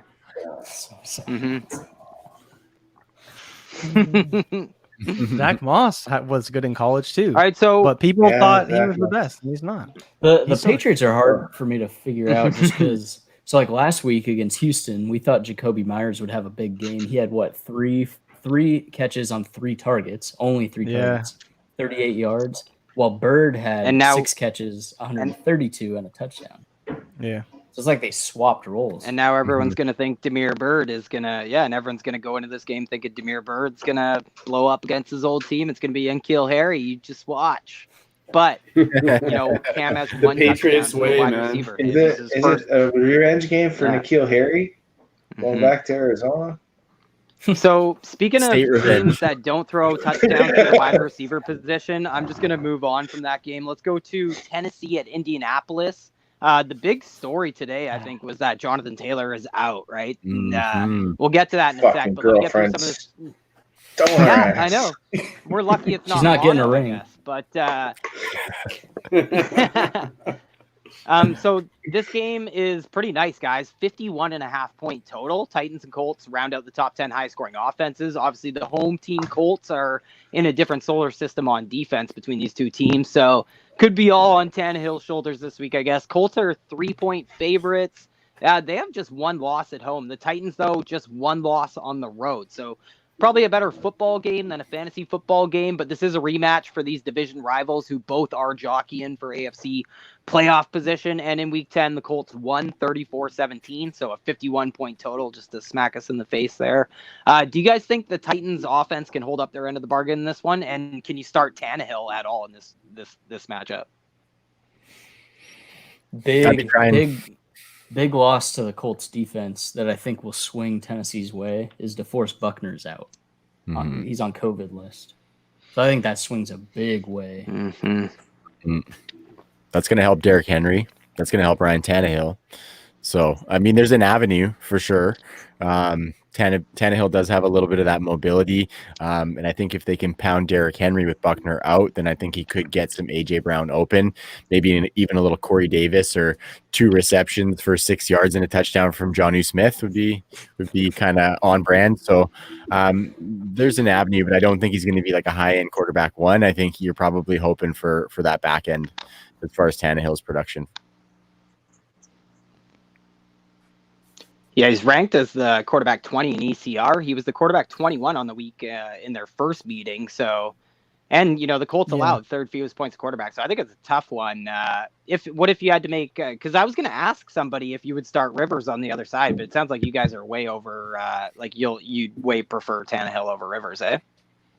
I think it's a closer consideration than some people maybe think. Right, like Rivers put up 300 yards the last time they played. And Tannehill put up, I think it was 157. A.J. Brown only got one reception. I think it was the game he was dropping a bunch of passes. And then Corey Davis had 5 for 84. It was, so it's just like, I don't love the matchup for Tannehill. It should be better for Henry. And then I think that, we'll see a lot more of Rivers because we're probably not going to see a whole lot of Wilkins. We'll see more of Hines because Taylor's not in. It could be a decent game for Rivers if you want him as a QB2 or even a high-end QB2. If you don't got a QB1, I don't hate it. I don't think it's terrible. It's just you're probably looking at 1 or 2 touchdowns max for Phil. I swing the other way. Would you start? I was hoping JT would be active for this just because I think Phillip Rivers is struggling through a little turf toe injury, so he's going to be fairly limited. Bring in Brissett. I don't care. Just get him in the ball, man. Yeah, Michael's been great. Pittman's been great. It's more a condemnation on the Titans defense that we would even entertain Phillip Rivers. That's no tap, and I don't think Phillip Rivers needs, he could play on one foot and be the same quarterback. I'm pretty confident. It's not like he's planting his foot to throw it deep. It's not like, he's not stepping up in the pocket or anything. I'm being facetious, obviously. But, yeah. So what do you guys think? Like, Brian, would you start Nyheim Hines or would you start Nyheim Hines or would you start James White or Damian Harris over Nyheim Hines? No, I'd start Nyheim Hines out of any of those other guys. I'm not messing with any Patriots running backs even before this. What about Wayne Gallman, who's just on a tear right now, gets the Bengals this week, or Nyheim Hines? That's a tough one. I like Wayne Gallman. I think they're both right around that mid-range RB2 for me this week. But was that a wince, J. Rich? He's going Nyheim. No, I'm laughing at fucking Will, man. Will's like, Rivers had turf over the last 4 years. Yeah, that's a good one. No, I like both. What about the other stand-in, guys? What about the other stand-in, Benny Snell or Nyheim Hines? I think it's gonna be against McFarland. Baltimore. You can't fucking. I don't even care who's starting at running back. Like, I don't even think that way. game's playing. I don't even A lot care. of No, their they're gonna lot play. Of the That's what's Ravens' fucked. top defenders are on COVID. A lot I of the think top they're gonna defenders pushing games back when Steelers opponents get COVID. It'll be the Other Snell. teams, they just let them play the backups. Yeah, it's so bullshit. Funny though. What's happening with Denver? Ridiculous. But with Baltimore, they're like, whatever. Mm-hmm. Just push it back. I can't believe Denver. It's like Denver, figure it out. It's because it's their own fault. Like every opponent that the Pittsburgh Steelers play, they're like, oh, okay, we'll let them get a little bit healthier, and then like, fuck it, you guys are missing 18 guys. Let's go at it, backups. It's like, do you guys know if JK or Ingram are allowed to play? Say Jeff. Do you guys know if JK or Ingram are allowed to play? They are not, unfortunately. I don't believe. I've I've dug so much over the past couple days, personal reasons too, because I have JK, and I think they would have to test negative 2 days in a row. So there's like a very slim chance. Well, that's why, because I've read, perfect Saturday, Sunday, Monday, Tuesday. That's what I was thinking, right? Because before it was Thursday, and they definitely weren't playing because they tested positive on Sunday, even though it's probably Saturday or Sunday morning, but they just said fuck it and let them play. But then it's like they push it back all the way to Tuesday. Can they get a negative test Sunday and Monday and potentially be active? Like, I fully expect Lamar to be active. He'll get his negative test and he'll play. Right, like it's gonna be. It's supposed to be. I can see with a positive test though, it's 7 days minimum. I'll tell you, Steelers. We're gonna find out. Our minds if we're gonna find out what you guys are conspiring about. Right? We're gonna find out just how much the NFL is willing to bend the rules. Yeah. Oh yeah, they bend him. You guys better not be right. So I wanted to ask guys, like, I also wanted to mention for Nyheim Hines, like, keep in mind the reason we're comparing Nyheim Hines to Benny Snell and stuff. Like, all these guys, I just think the Colts, this game against the Titans is a really high total. There's going to be some points scored in this game. So what do you guys think about the wide receivers? Because it's a great matchup for the Colts wide receivers going against Tennessee. Michael Pittman had his first 100-yard receiving game against them in Week 10. He followed that up, by the way, with his first touchdown. And we all said last week, guys, on the spot that Mr. Pitt was the wide receiver to own in Indy. But Travis, where is his value, like, in this run first offense? Like, is he a wide receiver 3 in this nice matchup? Is he top 36 option? Yeah, I think you can start him as a wide receiver 3 because he's definitely cemented as the number 1 guy there. I think you can expect some variance in his production from week to week, though, because, you see Jack Doyle coming back with that red zone touchdown. And I think their hope is to be a run first team, like you said. So I think there could definitely be some low weeks for him. But I think this week I would probably just be riding that hot hand a little bit and seeing that he is the number 1 guy for Rivers. So I'd start him as a wide receiver 3, probably not as a wide receiver 2 unless I was desperate or my team kind of forced me into that. But yeah, a pretty strong top 36 option, I think. Yeah, and that's like right around where he is in ECR. I just wish he was in a different offense. It sucks. Like, we want the MP, but check this out. Like, Nyheim Hines leads this team in catches. Zach Pascal leads them in receiving yards. Phillip Rivers has thrown 3 touchdown passes to wide receivers all season. Almost 80% of his touchdown passes as a Colt have gone to not wide receivers. And hopefully a player like Pittman, he profiles as a red zone guy, contested catch, end zone guy. Like, we want him to start carving out that niche in this offense. But 0 of his 30 targets this year have come in the end zone. And, I hate to even bring up his name, but who's leading this team in freaking targets is T.Y. Hilton, who... Talk about scoring. T.Y. has scored between 4 and 7 touchdowns for the last 8 years, I think. And this season, he still leads the team in targets, but 0 touchdowns. So, Brian, do you like Michael Pittman as a top 36 guy? And any interest in T.Y.? Is this the week for T.Y.? I just can't start T.Y. at all. Yeah, it's just been so up and down with him all year. I wouldn't have any faith in starting him. I'll start Michael Pittman Jr. I don't think is a horrible matchup. And, we've seen what he can do. You just get him the ball and he's good with the ball in his hands. He can make things happen. I don't think TY is going to make anything happen. If there's a bull in coverage or something and he gets a long bomb, maybe, but how many long bombs is Rivers throwing? The combination of what TY does best and what Rivers does is it doesn't work very good in my eyes. And I'm going to start Pittman. Yeah. That was poetic. That was very poetic. I said it's an easy matchup for fantasy going against Tennessee. It's kind of, a totally different story. They're like going against the Colts is just a terrible matchup for wide receivers and every other position for that matter. Like seasonal leagues, guys, we're going to have to start AJ Brown. I remember, Jay Rich, I remember that game pretty well too, where he just dropped everything, had just one catch. So definitely building in some upside around our Titans this week, probably avoiding them in DFS, maybe targeting T.Y. Hilton in DFS. That 0.1% ownership maybe. But the Titans players, the only guy to have over 25 yards receiving that first game was Corey Davis. Jay Rich, do you have any interest in Corey Davis this week? You brought up his nice stat line. I actually do. I think Corey Davis has been pretty good. And especially when you look at his splits with AJ Brown in the lineup, once AJ Brown sees that top coverage and Jonnu Smith gets his, whatever coverage he gets in between, Corey Davis has found his way in between the two in this like that intermediate route. And people wanted him to be that alpha wide receiver. He's clearly not that. But I think with A.J. Brown in the lineup, he has found a way to be that guy who can sneak over the middle, behind the linebackers, below the safeties, and just catch the ball 10, 15 yards down the field. And he's been really good at it. And he's still, I think he's still 6'3", like 215. So he's still a big guy. Like he's not an easy guy to bring down. He's great in contested catches in situations. He can get open. He's just not necessarily an alpha guy. But when you have A.J. Brown on the other side, commanding coverage, he can get open really easily, and I think Tannehill's going to look to him again for another pretty decent game where he may see 7 to 8 targets.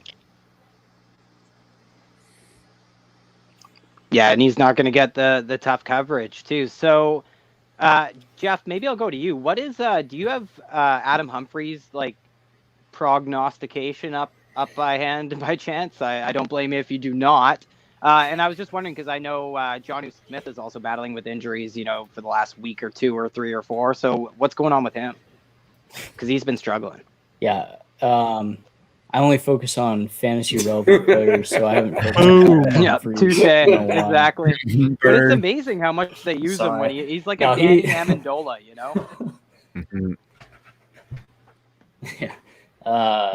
Yeah. Humphries remains out this week.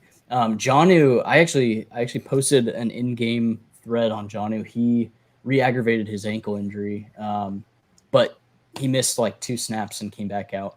I think, I still have to go back, but I think he's not getting as much volume because one, as Dingus 4 or Matt Donnelly would say, Corey Davis breakout season has occurred. And then since Taylor Lewan tore his ACL, I think they've been using Jonnu blocking. Yeah. Yeah, and Firkser's been used a little bit too, especially on 3rd down and stuff. No, that's exactly what I was asking. And I think this is a bad matchup too. I mean, Jonnu, Indianapolis, they gave up a touchdown to Bobby Tunyon last week, who had a long touchdown drought, by the way, himself. But that was the first touchdown Indianapolis had allowed to a tight end all season long. Receiving touchdown, that is, because I just wanted to mention that Jonnu actually had a rushing touchdown in that Week 10 game against the Colts. Vulturing Derrick Henry, but yeah, battling that injury, and it's still, it was, I think, inches or whatever, yeah. And it still reads as one of the tougher matchups, right? And it's like they don't allow touchdowns. That's how Jonnu's made his money this year. So long-winded way of asking, what do you think, Jimbo? You seem pretty slouched back. Are you that comfortable calling Jonnu a top 10 tight end this week or going forward? Oh, man. I am getting comfortable. Top 10 tight end this week.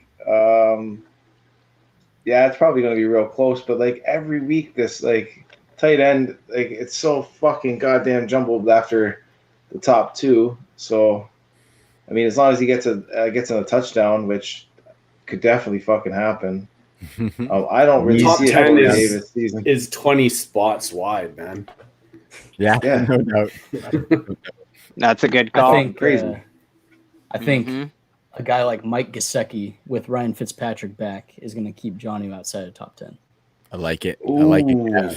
Grease Lightning Gesicki, baby. I hope so. Why not, I man? hope so. Johnny's averaging like what? I think I saw he's averaging like under 20 yards a game in like the past. It's bad. Games. He's only got 66 in the last 3 games. 66 yards in the last 3.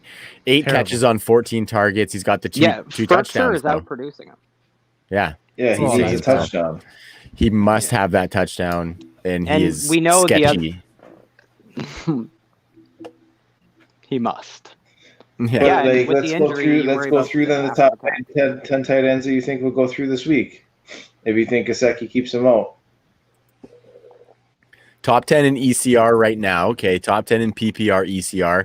Kelsey, Waller, Hawkinson, Hunter Henry, Mark Andrews, Dallas Goedert, Evan Ingram, Gronk, Hurst, Ebron, Hooper, Fant, and then Johnny's at 13 for this week.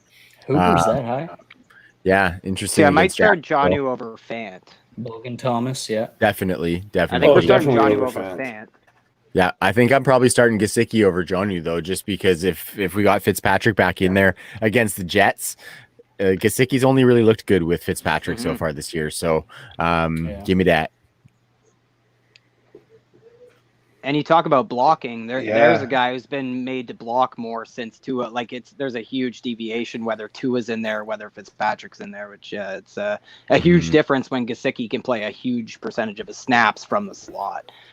So let's go to this next game: the Carolina Panthers at the Minnesota Vikings.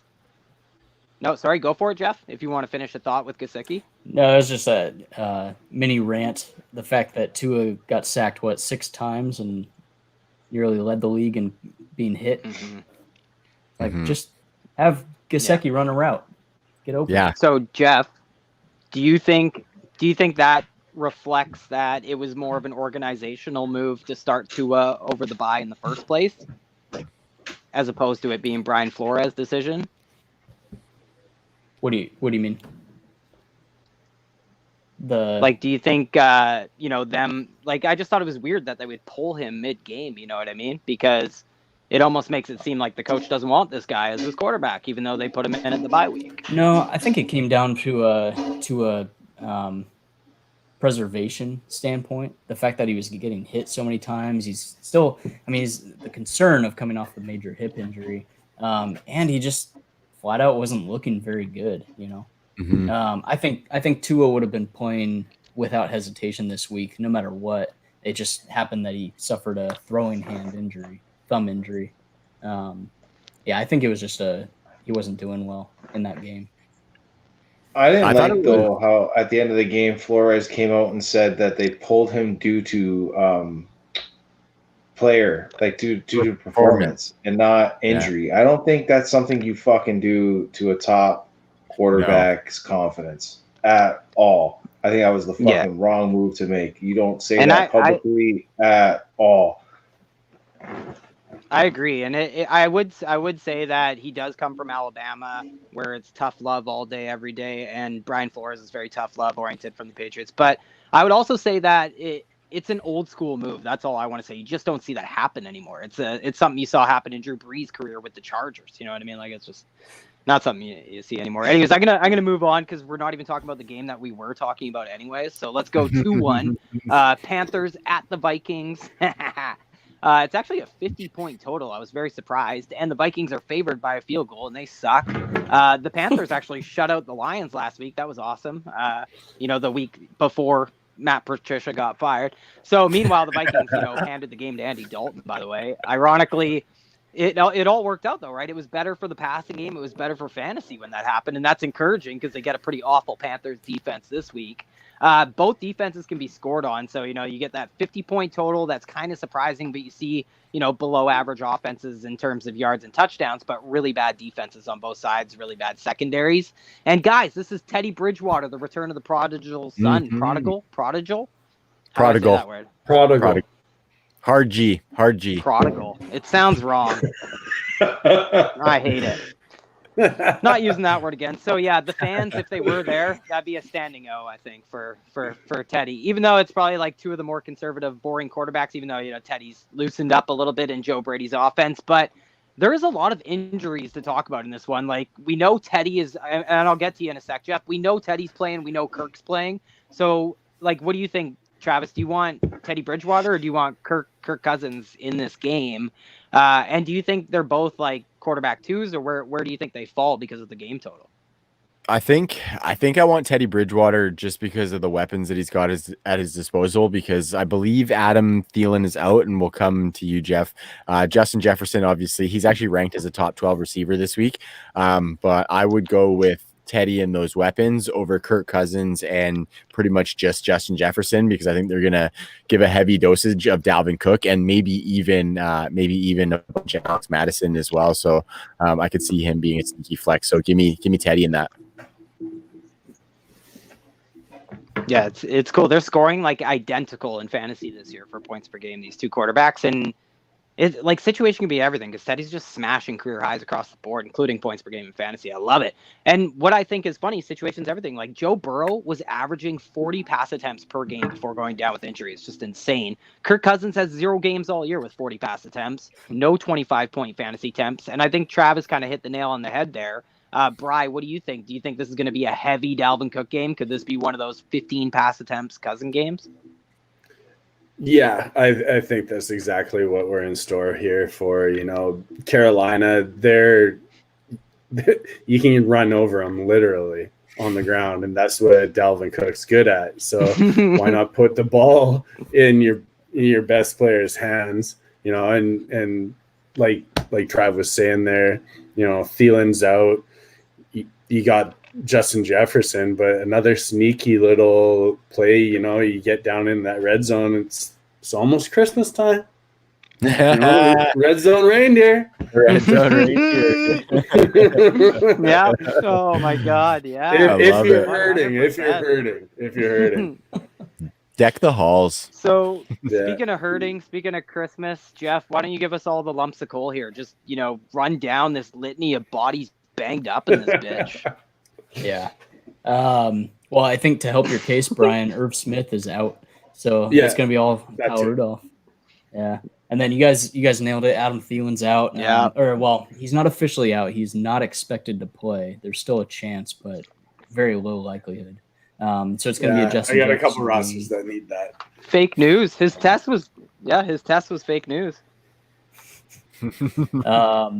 I'm actually in the fan club of PJ Walker over Teddy Bridgewater, but wow, PJAFLW. He looked good, man, and he looked good with DJ Moore. Right up until he threw those 2 interceptions in the red zone. Or I just blocked zone. Those out in the end zone. My bias show, man. Yeah, he would have had a day if he I think most quarterbacks would look good in the system. I think we can all agree on that. Yeah. That's a fair point, yeah. Yeah, for injury-wise, and no Christian McCaffrey in this game, obviously. Yeah. Yeah, I ate my words there. I want to ask about Mike Davis, though. Mm-hmm.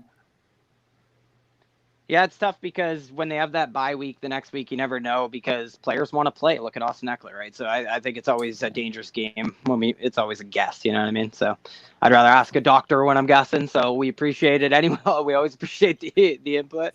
I want to ask about Mike Davis, though. He had 19 carries last week, 19 of the 29 team attempts. He snapped some ugly streaks for fantasy he was riding, by the way.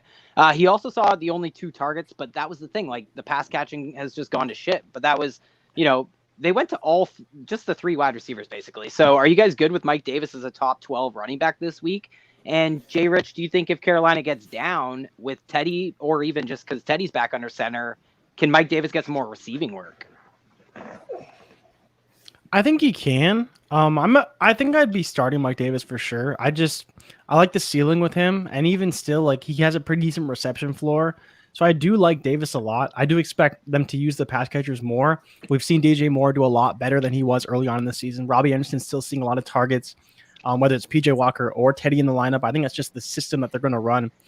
But I do think that Davis was a lot better with Teddy, not PJ. So I do expect him to be a little bit better. Teddy, obviously, he's a better quarterback. He understands coverages, been in the NFL longer. He can make the proper adjustments at the line of scrimmage that PJ would probably struggle with. So I do expect them to run the ball better than they did last week. Yeah, totally. So do you guys think, like, if Mike Davis gets re-involved, like if he's kind of a bigger piece of the offense this week with Teddy Bridgewater back under center, like if they run a more traditional offense or whatever, is that going to come at the expense of any of these pass catchers? Because this is like a spectacular matchup for Panthers wide receivers. You think of things like Robbie Anderson hasn't scored since week 1. Viking secondary has allowed 17 touchdown catches to wide receivers. But yeah, you mentioned it, Jay Rich, like DJ Moore is trending in the right direction. Like, is it March already, boys? And like DJ Moore over Robbie Anderson? Are we there again? What do you think, Jimbo?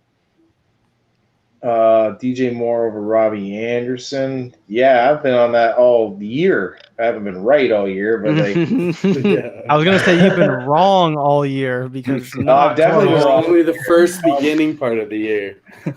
But here's all the thing year that it's not like even like last couple of weeks it hasn't been a drastic target difference. But yeah, there was that one week where Robbie Anderson had fucking 13 and DJ Moore had 2. But other than that, like it hasn't been like that skewed. I've seen it. Like they've been getting reasonably the same amount of targets. Robbie's third in the NFL in targets, though. No, it's just Robbie you can't being forget that. He's third in the NFL in targets. No, and I think that Jim. Yeah, and you would hope he would have been doing more. And he's seeing like 8% higher market share. No, he's doing a lot. It's just he's not getting in the end zone, I think that's kind of like that's what it comes down to. What was their share last week in targets? Well, I mean, let me. I don't have it in front of me, but DJ Moore had 11. Robbie Anderson but on the had season, 9. like he is seeing 7-8% more. Mm-hmm. Yeah, it's like, I mean, like, there was a couple weeks where it skewed ridiculously heavy in Robbie Anderson's favor. Like I said, I keep going back to that 13 and 2, but it's been getting back to a good 1A, 1B type of situation in their target share. So I lean DJ Moore just based on talent over Robbie Anderson. Yeah, and I think time has passed. Like it was the first 5 weeks that really skew these totals for Robbie Anderson. Yeah, he's still seeing 25% of the targets almost every week. But weeks 1 to 5, Robbie Anderson had over 17.5 PPR points 4 times, 80% of those games. He's under 15 points in all 6 games since then. So I think we could all agree that he falls back into like hard wide receiver 2 territory. Maybe further if he doesn't blow up in this spot where he should. Like, what do you think, Jeff? Do you think he's going to blow up this week with Robbie Anderson? Who's going to blow up? Mike Davis? Robbie. Do you think Robbie Anderson is? He could. I think if anyone gets the scores, it'll be Mike Davis, DJ Moore, or Curtis Samuel, not necessarily Robbie. And I was just looking back too. I'm kind of the same as Jimbo in the boat of DJ Moore over Robbie. I know the target share didn't show it early on, but DJ Moore actually hasn't had a game where he's undersnapped Robbie Anderson. He's been on the field consistently more than Robbie Anderson. Not that tells the whole story given target share, but. No, but he is the production too. He's being used a little. It's kind of like Christian Kirk in Arizona, like a little bit. You know, he's getting a lot more air yards and stuff. But he has 93 yards of receiving or more. 93 yards receiving or more in 6 of 11 games this year. But yeah, what do you like? If we look at the other side of this game with the wide receivers, if Adam Thielen's out, right? Do you guys subscribe to the idea that Justin Jefferson is top 10 wide receiver season? If they have to throw a little bit, yes. Yeah, everybody does. I want to believe it. Yeah, like exactly. He's that good, right? So I don't see why he can't. But when you think about him being the guy, this will be the first time he's kind of been the guy. Mm-hmm. You know, he should see double coverage every play. It's still going to be predicated on the Dalvin Cook run game, I think. So for sure. Number one guy in the pass game, it's still not a true number one. Right? But I will say he's like the only guy, you know, like Smith out as well, because they're a huge funnel, right? So you should see Johnson and 12, 14 targets, like pretty easily, because they're not going to throw anybody else. So it's like, what do you expect from him? Can he? Is he going to kick ball downfield, especially, or do they just run him in the slot and he just kills like he did at LSU? We're going to find out, right? Like say Cousins only throws 14 times. He has one of those. So Jay Rich. Mm-hmm. Jefferson likely sees probably at least 7-8 targets. Or if his usage changes. Oh man, I'd say like 8 or 9. Yeah, easily. Yeah, at least. Mm-hmm. Yeah, but the thing is, it's just going to be hard if there's no Irv Smith, there's no Adam Thielen to be, one of the most efficient wide receivers in the history of the game as a rookie, like he has been up until this point. Like he reminds me of AJ Brown last year on paper. Like he is AJ Brown, yards per reception, literally. And he's averaging the third. Yeah, exactly. And so I think he's averaging just under 85 yards receiving per game right now. That would be like just below Odell Beckham and Anquan Bolden, just ahead of Randy Moss for all-time rookies. So I think it's just going to be hard for him to do that. But I think, it's definitely going to come down to game script. You guys are right. Like, what do you guys think? What do you guys think of the other guy in Carolina? Like, is Curtis Samuel somebody we could start? Because we're all starting Justin Jefferson. But what about Curtis Samuel if you're in a pinch? I'm a maybe. Because he's honestly not that far off DJ Moore and them in points per game. I think there's targets enough for the three of them to go around for production because, DJ Moore with the big plays this season doesn't need that many to produce. Same with Curtis Samuel, and then Robbie Anderson's been that volume guy. So, if you look even last week, obviously it was PJ, but all of them got more than 8 targets. So I think there's enough for all three of them to go around. There's just some that are a little bit more boom or bust than the others, and I think Curtis Samuel probably is more that than Robbie, even if Robbie might have a little bit lower upside, week to week upside. He's right on anyone rushing for too, right? Bank on one of the 3 to get in the end zone. It's going to be Curtis Samuel. I think so too. We've seen him be used in the backfield and sweeps and just small little bubble routes. There's definitely an opportunity for him there in that offense. They've used him before, and I could see them using him again.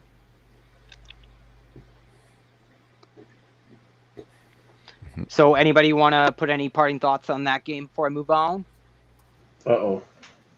All right, I'm going to go to the Sunday night football game, another better real-life football game than fantasy game. Chicago, the Bears at the Green Bay Packers. Just a 44-point total, the Chris Pronger. And Packers are minus 9.5 right now. Sorry, I have this weird thing. I hate Chris Pronger more than anything in the world. So I see 44. It just reminds me of him instead of Jason Arnott. Can you explain that for me? So anyways, first. He's an Oilers fan. Because he banged everybody. I'm an Oilers fan. So, we get to the finals. Dwayne Rolson. I love McDavid, man. He's so good. And Chris Pronger sleeps with somebody. I should have the jersey somewhere. Speaking of so good, they really expect the Packers to just blow out the Bears here. Do you guys think that's going to happen? The Packers are 9.5 point favorites, and keep in mind 44-point total, so a very low implied total for the Bears. Do we have a starting quarterback? Is it be Tyler Bray? Can I hope for that? Mitch Trubisky. Oh, he's starting? I heard it was Trubes. Yep. It's Mitch. It's so there's Mitch, hope baby. For the Bears. Okay. So free Darnell Mooney time. Oh, not with Mitch. I'm excited. Oh my God! So Allen Robinson before we get targets. So I'm pumped. I don't want this to get off the rails too hard, guys. So this is the first meeting, but last year Green Bay swept the series here. Those 2 games combined was 47 points. Those 2 game totals combined. Chicago scored just under 16 points in those 2 games combined. Mitch Trubisky played in both of them, and, he was not good. And, they allow the 6th fewest fantasy points to the quarterback position, Green Bay. So I think we should avoid – he's never scored 20 fantasy points against Green Bay in his career. So I think we should avoid him like the plague before everyone gets too out of hand here. Yeah. Here's the kicker, though. Last year, the Packers hadn't drafted Jordan Love to light a fire up under Aaron Rodgers. Yeah. Could be a little different. But how do they score? Game, yeah. How are they going to score any points? Realistically, how do they score more than 10 points? Mm-hmm. But the thing is can the Packers put up 30? And I think they can. Why not? Mm-hmm. Yeah. That's true. We'll see. But let's talk about how the Bears might put up points. Let's talk about this run game. They're averaging under 80 yards rushing per game for the Bears. That's the lowest in football for a team. And it is a great matchup. Like, we have to talk about David Montgomery because in a vacuum, Green Bay is a great matchup. People still love David Montgomery. They allow the second most fantasy points to the running back position this year, the Packers. And 2 is the number because at best, that's what David Montgomery's been in your fantasy squad, despite the volume, despite the target share post Tariq Cohen. But I want to see like how he shakes up amongst these running back 2s. So, Brian, what do you think in this nice matchup? Do you want David Montgomery against Green Bay, or you start Nyheim Hines in that one against Tennessee? I'm gonna go Nyheim Hines. I've seen Montgomery fail too much in good matchups, and I like the upside of Nyheim Hines there. What about Damian Harris? Still Hines over any Patriots running back this week. What about Montgomery or Harris? I think I'd go Montgomery there. Ugh. Oh, it feels dirty saying it. What about Montgomery or Gio? Montgomery. I don't really have faith in Gio. I know he should see a lot of the volume there. I just don't think it's going to be good volume. Yeah, and those are the guys that are like running back 20 to 25 range in expert consensus rankings this week. So it's an interesting group. We know Nyheim Hines will move up in that. Obviously, that's lagging a little bit. I really don't have much here for the Bears to talk about. Like, Allen Robinson will line up against a sort of banged up Jair Alexander. So it's not like a great matchup even for Allen Robinson with Mitch Trubisky back. But there's kind of a few quick hits, I guess, for the Packers side of the ball. Like Aaron Jones, I want to bring up every time because he's going to be a league winner. That strength of schedule is off the charts. Weeks 14 to 16. Anybody have any interest in Jamal Williams as a flex play? Like Jamal Williams, Devontae Booker, those guys in the same tier, or is Jamal Williams higher because of his offense? Pretty similar tier for me. I think you're hoping for some receptions out of both of them. Like Jamal Williams has been able to get a couple here and there. I think we know Aaron Jones is going to dominate that backfield. So that's a very similar tier, Jamal Williams and Booker. But I think, like you said, because of the offense, I go Williams.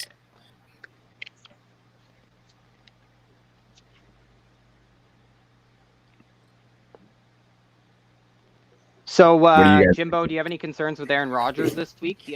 Chicago allows the 3rd fewest fantasy points. No, man. I got no concerns with him. As long as all his receivers can catch some passes and do some shit. And like I said, I'm hoping. I really think this is going to be a fucking big game for MVS after he caught some unwarranted flack from. So I got some bad news for you. He's out. He injured his Achilles on Thursday morning, I believe. Oh. So it's going to be an Allen Lazard. Yeah, I would get him out of your lineup if you have him in there. Jesus, he's been hot. I was getting hyped for him too, man. I thought this kid was gonna fucking light the world up. Thursday? Yeah. Oh, that sucks. You were in your food coma. Be Allen Lazard. I might have some concerns now. little less concern. As long as Devontae Adams is there, man, like, they're good. Yeah, that's all that matters. The second guy doesn't have a difference when it comes to Rodgers' value. The second receiver doesn't really matter. It's Aaron Jones and it's Devontae Adams. Now, right? Yeah. But maybe we get some Robert Thomas. Yeah, that's what I'm thinking. Because he sucked. That's what I'm thinking. I think he's going to be the second guy, obviously with MVS out, but I think he's kind of moving into that kind of reliable target plus red zone weapon where it's not going to be like a lot of volume, but he's going to give Aaron Rodgers those short ones when he needs them, have low yardage totals, and give us some touchdowns here and there. So I'm starting Bobby Tons over Johnny in the league. Well, I am so depressed to hear that MVS news, man. I don't know. He's bring good. Man, like there's not been a guy that I've like looked forward to fucking playing in a week than MVS was this week. Like I said, it was very unwarranted. The hate that he got on fucking social media. Like what the fuck. I was waiting for him. He's been pretty hot lately too. Like he's been putting up some of those deep shots. I know obviously he had that drop, but he had a pretty decent fantasy day, and that's definitely what I'm in it for. Drops don't really concern me too much. Jordan, you were kind of alluding that alluding to that a little bit earlier, that that's not a huge factor. So sucks for MVS. I'm in the same boat, Jimmy. I'm like relying on him in a league as my wide receiver 3, and I've had to pivot, and my options are just dog shit. So it's a cruel world when you're relying on Marquez Valdez-Scantling for sure. That sounds like a you problem. That's how it goes, man. I'm not even like relying on him. Brian. I was just wanting him to fucking make people eat fucking shit that made that fucking ragged on him for last week. Totally. Wasn't he getting death threats and stuff? Yeah, he got fucking death threats. Oh, probably. Cool. Yeah, that's shit. Totally. So, guys, we're talking about the second fiddle in Green Bay. So let's move over to the second fiddle in the passing game in Chicago. Trubes is back in town. He offers a little bit more rushing upside, obviously, than Nick Foles, which can sometimes affect the passing upside. Been a lot of love for Darnell Mooney, of course. And then Anthony Miller's still lurking around there. So, what do you guys think? Like, are you on the Mooney train? Does Trubisky scare you for that, even though it can't really get any much worse than Nick Foles? Like what are you thinking, Jordan? Why don't you kick it off on Mooney? I like Mooney, but I don't think he's conducive to the Trubisky experience. I think that's where Miller will shine a little bit more, but I think it depends on how that offense chooses to run.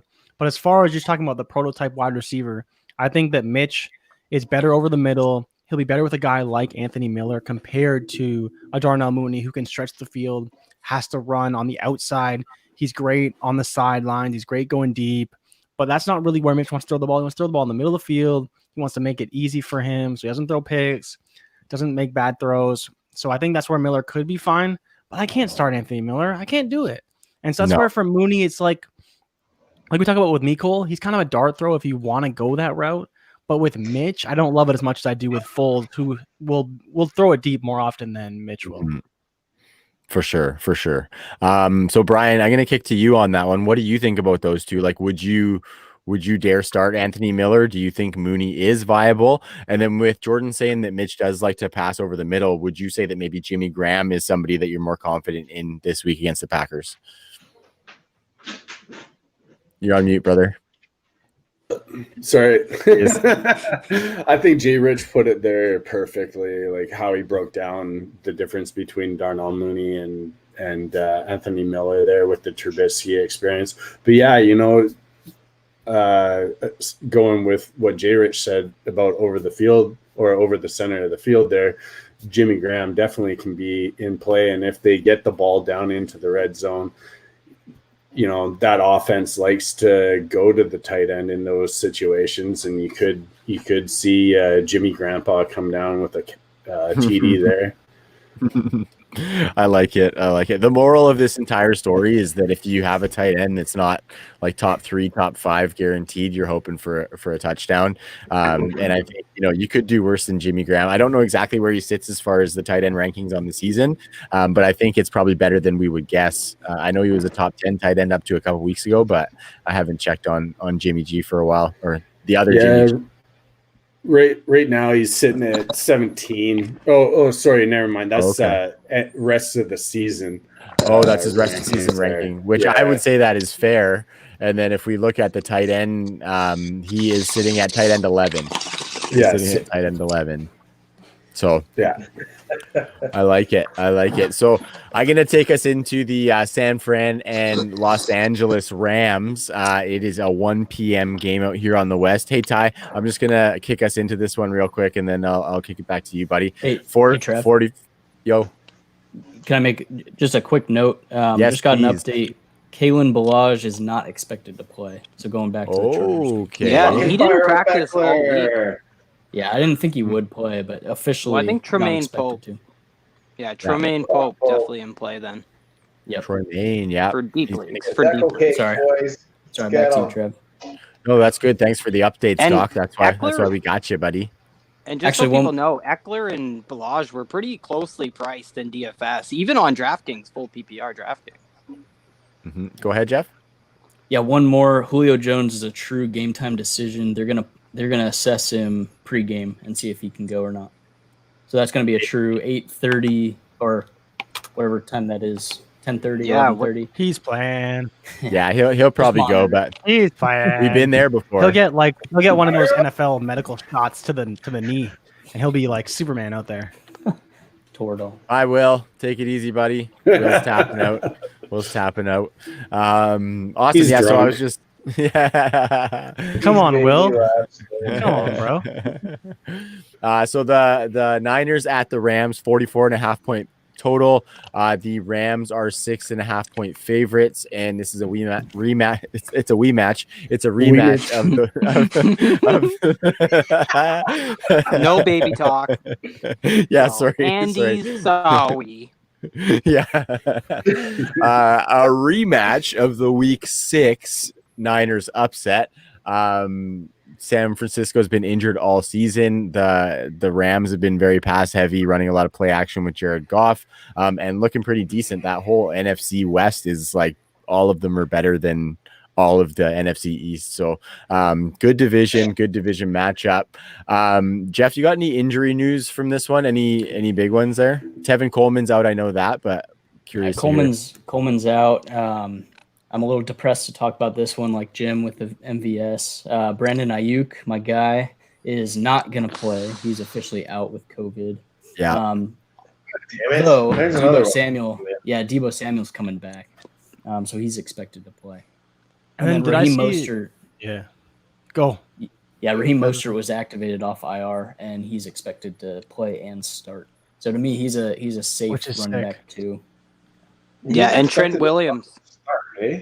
Trent Williams should be coming back too. Yeah, Mostert and Dick Wilson. Sherman. Both of them are back. Yeah. And Dick Yeah, I Sherman. saw Wilson. That one actually intrigues me a little bit. Jeffy. Yeah.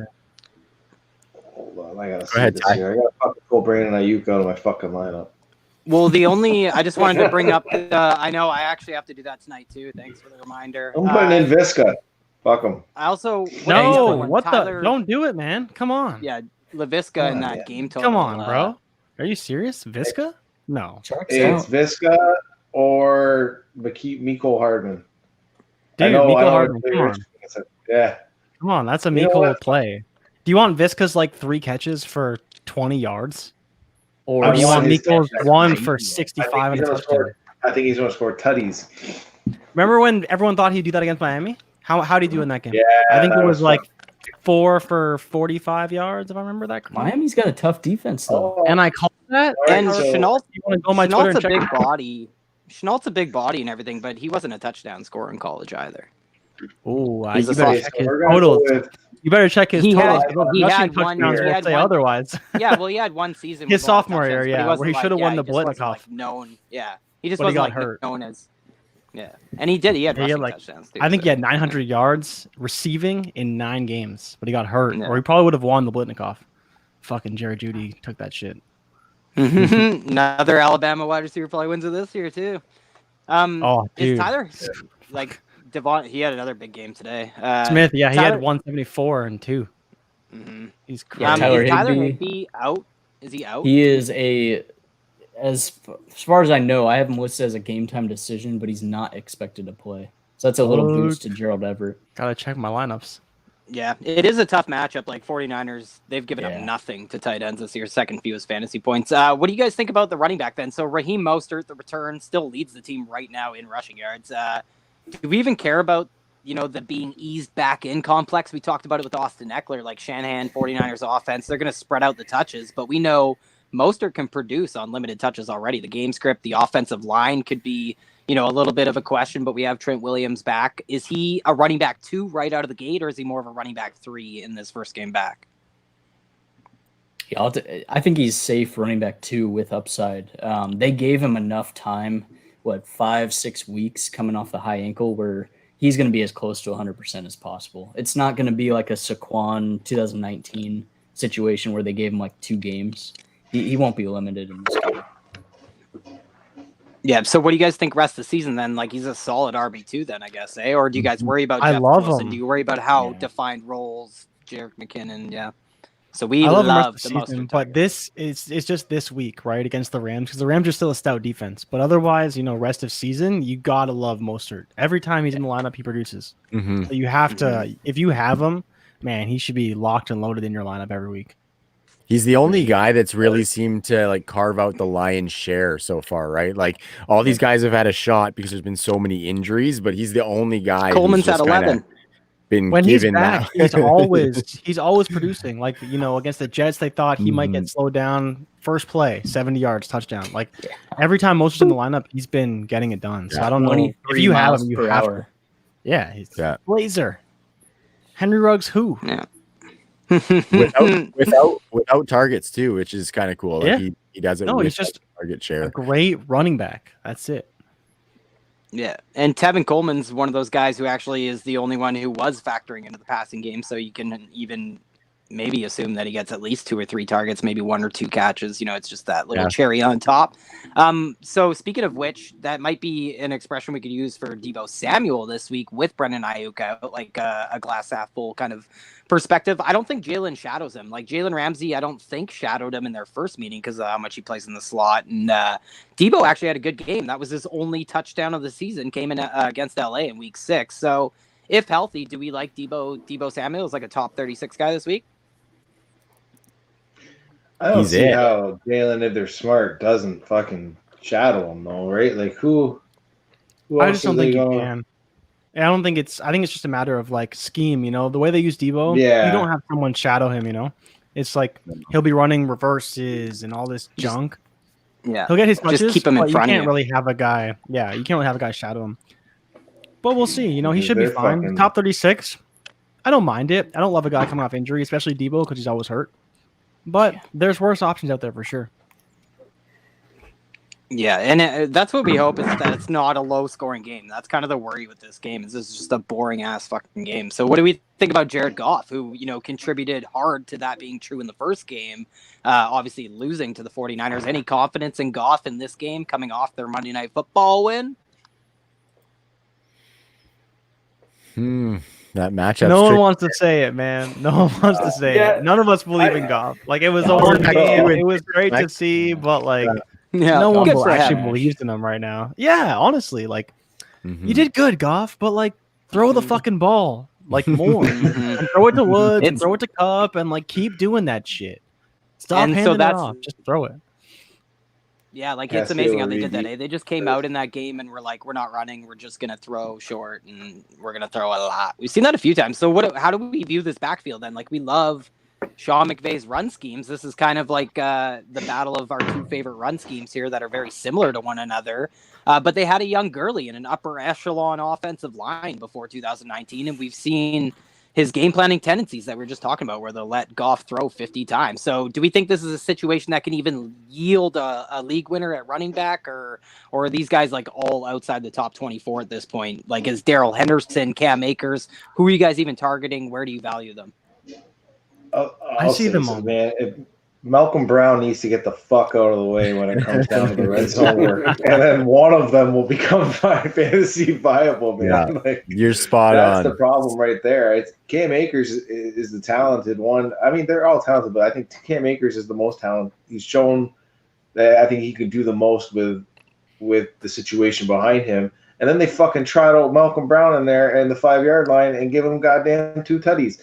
Like, what are you doing to me, man? He's good. That's the problem. He's like that. He's good between the 5-yard line. That's what's same with Jordan Howard. Yeah, he's good like Royce Freeman is good. Like he can make, and David Montgomery, like they can make that first guy miss and get in the goal line. I totally agree, though. Like Kalen Balazs. They're all outside the 36 for me, and it's just who's gonna score. One of them will probably score. I'm not betting on any of them. It's gonna be Malcolm Brown. It'll probably be Robert Woods. Exactly, right? Yeah, it'll be Robert Woods. And it won't be Cooper Kupp. Thank God, because he sucks. Yeah, but we all love Robert Woods. I had to throw that in there at least. I knew it. I had to throw that in there at least once. I knew that. Yeah, you were gonna toss one in there. I couldn't say much because of his good game. But that's all usually good, man. I'd be all over him. He's still producing. He's still producing in the second half, even without them. He's outproducing Woods in every category other than touchdowns. Like he's leading in targets by a mile, catches by a mile, air yards, after the catch. I think actually both these two are number 1 and 2 in the NFL in yards after the catch at wide receiver for Woods. You hear that? Their ADOT's terrible. Did you hear that, Will? Number 1. We don't rep Robert Woods out here. Yeah, we don't rep Kupp. Fought a lot of people off about Cooper Kupp. So, and in this matchup, it probably favors him again. Because. But you guys say that every week because he's not the number one guy and he's the underneath guy. It's like because he's not as good as Robert Woods is. That's what. But why every week it's the same thing. Why does it always have to be him versus Robert Woods, right? Like why? Because they're the only two. They're the only two guys. But that's not why I'm arguing for Cooper Kupp. I just think he's a dope wide receiver that can give you like top 12 numbers. Yeah, you guys are arguing about on a volume, weekly basis. Like, and they both get plenty of volume. I love Robert Woods still. I don't say that he's, I don't care who's worse. I just care that they both produce, and they are. Well, sometimes they both produce, and sometimes it's just Robert Woods who produces. It just depends on the game. And sometimes Josh Reynolds comes in. Exactly. And sometimes Josh Reynolds does better than both Reynolds is like the Malcolm Brown of their wide receiver core. Like, he's leading the team in or air you could say he's yards. the Brandon leading Cooks. the team in end zone targets. Yeah. And Van Jefferson, I saw him throw the ball to Dad. Van Jefferson is not wide receiver. He's his not first that touchdown. No, and he's old as fuck too. So I'm not. Yeah, he's not very Jefferson. Good. Cam Akers, Van Jefferson. Those were their picks over rebuilding that offensive line. Yikes. For shame. So week 6 with K'Wan Williams on. Actually, I don't know if K'Wan Williams was playing that game against Cooper Kupp. Yeah, but darn it, Richard Sherman. I thought I had a good stat here. Sherman's coming back, but K'Wan Williams will be playing. You think he can stop Robert Woods? Come on. No, he'll be on. Can we just have a segment every week where Jordan comes on and just rags on Cooper Kupp? Because I love that. Like that. Will too. We need Will too. But the thing is, and the reason why I don't like Cooper Kupp is because I will happily trade him away because people still like him. So why would I hold him on my roster? I traded him and Todd Gurley for Deontay Johnson and a second-round pick in like weeks 5 or 6. That's good. Smoke. I'm good with that. Yeah, but that's a good trade for sure, and I'll admit that. Like Josh Nelson, who does the jet sweep with Will, actually traded. What was the trade you guys saw in the chat there? It was he traded Cooper Kupp away for Deontay Johnson and Justin Jefferson earlier in the season, and he's laughing now. That was preseason. Okay. Yeah. But all I'm saying is I'm not opposed to seeing the value in shipping Kupp off if you can get some of those younger pieces because he's kind of old too. Kind of old. He is like a 27-year-old senior, wasn't he? Well, him and Woods are they're the same age, man. I think Woods is a year older than Kupp. He's 27. Like everyone needs to at least admit that Cooper Kupp leads the Rams in air, at least compared to Robert Woods, more air yards, more yards after the catch, about 20 more targets, 10 more catches, more receiving yards. It's just touchdowns, which Kupp has dominated, in the previous seasons over Robert Woods. He has this phenomenal rapport. And, we know that he's not super talented. That's never going to be our argument. Nothing to do with his talent would ever enter any of our argument. It's literally just usage. And, some of those other X factors where it's rapport with a dumb quarterback who can't do anything else other than target Cooper Kupp. And that's extended to inside the 10-yard line. And I think if Josh I think we've killed the Rams wide receivers here. Yeah, let's just get off this game. This next game's going to have even more laughs and just like it's a gut buster. So a 36.5 point total for the New Orleans Saints. Is that what it dropped to? At the Denver Broncos. And that's all Taysom Hill rushing touchdowns. And the Broncos are plus 14.5. So Denver might have the lowest implied total in the history of the NFL. There's no way they can't. That's insane. And this might be a game that we don't even have to talk about the Broncos. 14.5 is the Broncos deficit in a 36.5 point total game. They pulled that off. I want to ask you though, do we think Taysom Hill rushes 4 touchdowns and puts that for the over? He can put a couple in, but I definitely think we should not be starting our Broncos. But the Saints is definitely an interesting one to dig into. Michael Thomas got targets last week. Mm-hmm. Go ahead, Ty. Start Saints though, like realistically, can you start them? I think you're definitely starting Taysom Hill. You have to start. I don't know who else are you starting with everybody off on COVID? I'd say maybe Kamara, maybe Murray, But otherwise, even Thomas, like you have to start him, but yeah, I don't want to. And it's one of those things, like it might come at the expense of one another, but one of them will be top 5 just because of how talented they are and because they are going to win this game somehow. And Sean Payton likes to run up the score. He doesn't give a fuck about other teams' feelings or the coaches. Like he might put up a lot of points in this game. I actually think that. I know that going to Denver is kind of underrated. Asked Tua last week. Like there's weird things happen in Denver. But I really like Taysom Hill. I mean, I looked back at a little stretch earlier in the season where they allowed like 80 yards rushing and a touchdown to Sam Darnold, 76 yards rushing and a score to Cam Newton. Actually, who would you guys start? Cam Newton or Taysom Hill this week? Taysom Hill. Has to be Taysom. No, it's Yeah, I think fucking Taysom Hill, and that makes me sick. That's awful. Hashtag Do you guys 2020, brother. Like what? Yeah. Because of COVID rules, like I just want to clear this up, Jeff. Because of COVID rules, there's no way that they can sign a quarterback to come in and play at this point, right? 6 days, right? Yeah, I think it's 4 days, but they're not allowed to. No, they can't bring anybody in. That's so crazy. Because like Cardell Jones, I thought he was fucking chomping at the bit to get signed somewhere. I think I saw on CNN that one of the commentators who was talking about this situation said that they should sign Colin Kaepernick. I saw that. And I was like, I don't think they're allowed to, even though Von Miller also put out a tweet that he was ready to go in. Yeah. Well, did you see what Jerry Judy said? Yeah, Von Elway. Yeah. Von Elway. The man who looks the most like his team's logo in the history of sports. Elway. So, Jerry Judy said he had to get his Lamar Jackson on.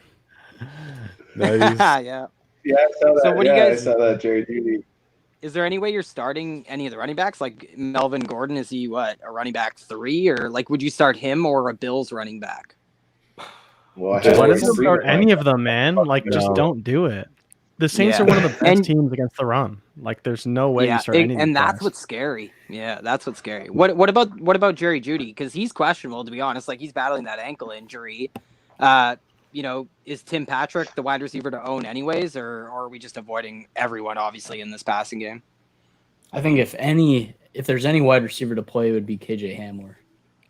Yeah, really, because he might get some carries. Maybe they'll give him some carries or do some weird things with a Wildcat. Who knows what they do? It's like their only hope. It's just you're hoping Fant gets in the end zone. Like that's if you're looking about who they're going to target in the end zone, it's going to be Fant because he's fucking huge.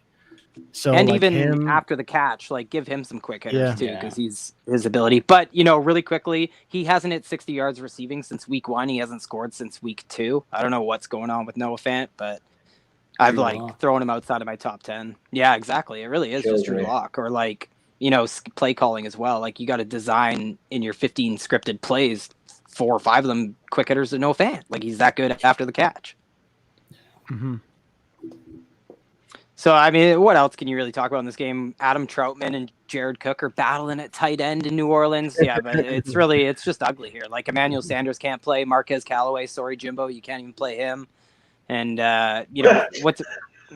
and even Kamara, Kamara he didn't get any work last game. So you're just like praying. I think that was his first game in his career without a catch. Yeah. You want his carries to be efficient. Fuck Taysom. How the hell is this guy getting 1 fucking target and 0 receptions, man? It's not his fault necessarily. Like it's they won, man. That's the problem. It's just a product of fucking problem. Yeah. But you definitely got to be scared that. That would have fucking Nancy Kerrigan him if I was fucking Kamara. Yeah, it's just like Michael Thomas and Kamara. You can't bench them, but they might do nothing. Like they both might do nothing. Maybe the Lat Murray show. And honestly, I don't know how you guys feel about Lat Murray, but I don't hate it. He's a great even against the Denver front. Yeah, even against Denver front, I don't hate it. I thought he could have been a feature back. I view Murray kind of like I view Devonta Booker. He's been great. He's been great. He's out carried Kamara like more games than not this season too. Like he's getting the touches. He's not getting in the end zone that much. That's we know that too. New Orleans. He's the between the 20s guy, right? Mm-hmm. Yeah. He's the between the 20s guy. Like he's a good running back. I think he's averaging like 4.5, 5 yards a carry. They don't care. They'll use whoever. If you can run the ball, they'll use you. Like they don't give a shit if it's Kamara or Lat Murray. They'll be running the ball. Like I said, they fucking seem to close games out with them too. Yeah, it saves Kamara from getting unnecessary hits, right? So absolutely.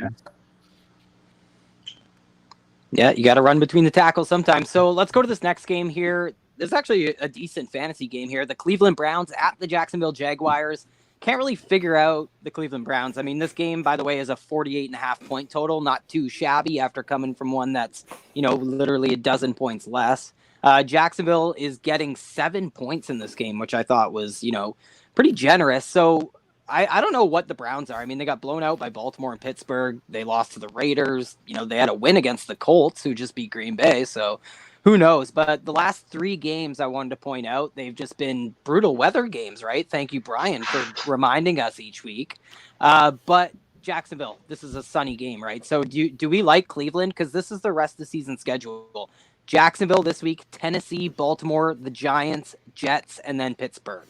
So that's a pretty nice strength of schedule. Do you guys think there's any chance we'll be starting guys like Baker or anybody, or no? I don't think it's gonna be all run throw. I don't think they have to throw a single pass in this game. How do you guys feel about Hooper? Can he be top 10? The thing, like Hooper, Johnny Smith, right? Yeah. I've seen so many people bring up Austin Hooper as a tight end 1 every week, and he gets like 2 points. Well, he was trending in the right direction before he got injured before the bye week. Yeah, exactly. But I will, they want him in to block. They want 2 tight ends in to block in this offense. That's the thing. Yeah. It's Stefanski's ugly. They're just going to run the rock. That's all they're going to do in this game. But I will say that like 30% of the market share is going to the tight end position. It's like 50% inside the red zone. It's outrageous. So, Baker loves his tight ends. There's just, Harrison Bryant, who we all love. And then there's David Njoku, who I still fucking love.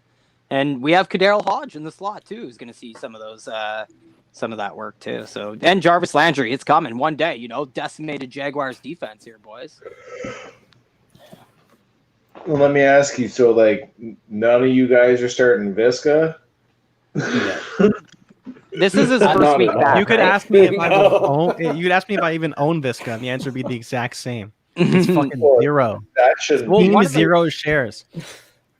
Jim, if it makes you feel better, I'd start him as like a wide receiver 3. That's too high. I actually think Keelan Cole is somewhat of a play. Like it's almost a 50-point total. They're going to be in a negative game script against the Browns. Denzel Ward is out. It's going to be all, give me some Keelan Cole. And Chris Conley but we haven't even mentioned somehow this whole time that Mike Glennon is the quarterback for the Jaguars this week. So probably should have prefaced everything we said about any Jacksonville player with that. But the Jaguars, they're actually getting a little bit healthy. Like they should have Cam Robinson. They should have Laviska Shenault. I don't think it's going to be like the worst game. And Laviska might, his skill set aligns pretty well with what Mike Glennon can do or lack thereof for that. If not, I hope it's a lot of Keelan Cole, but there's definitely avenues that any of these guys can pay off for fantasy. So you might want some shares of them. I just think Chris Conley might be the guy who catches like a 60-yard touchdown. And we're all just like, fuck. He'll drop That'd be amazing because Conley's out. Yeah, he'll probably drop it. What was that? He'll drop it. Chris Conley was ruled out. Oh, yeah, that's what I thought I heard. Chris Conley was ruled out. Right on. So then it's going to be all James Robinson.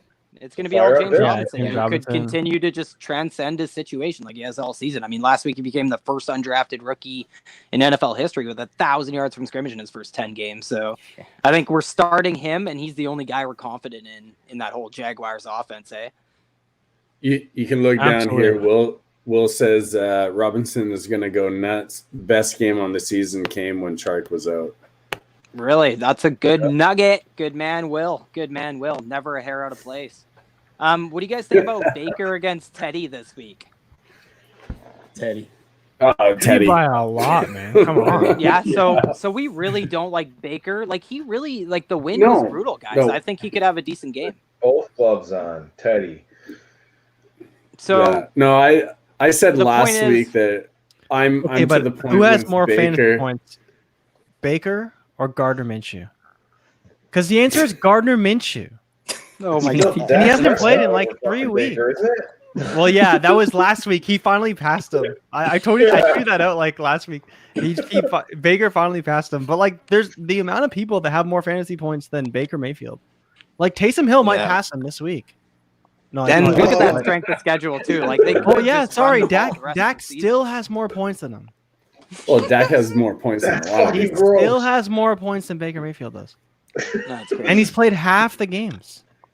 So the whole point of this is all that it's Kareem Hunt and Nick Chubb, right? Like these are two top top 10 running backs in talent in the NFL on the same team who need to run the ball and are running in a scheme that is just tailor-made for the run. So, Kareem Hunt sees sort of the small amount. It's actually much less than people make it out to be, but he does see the receiving work.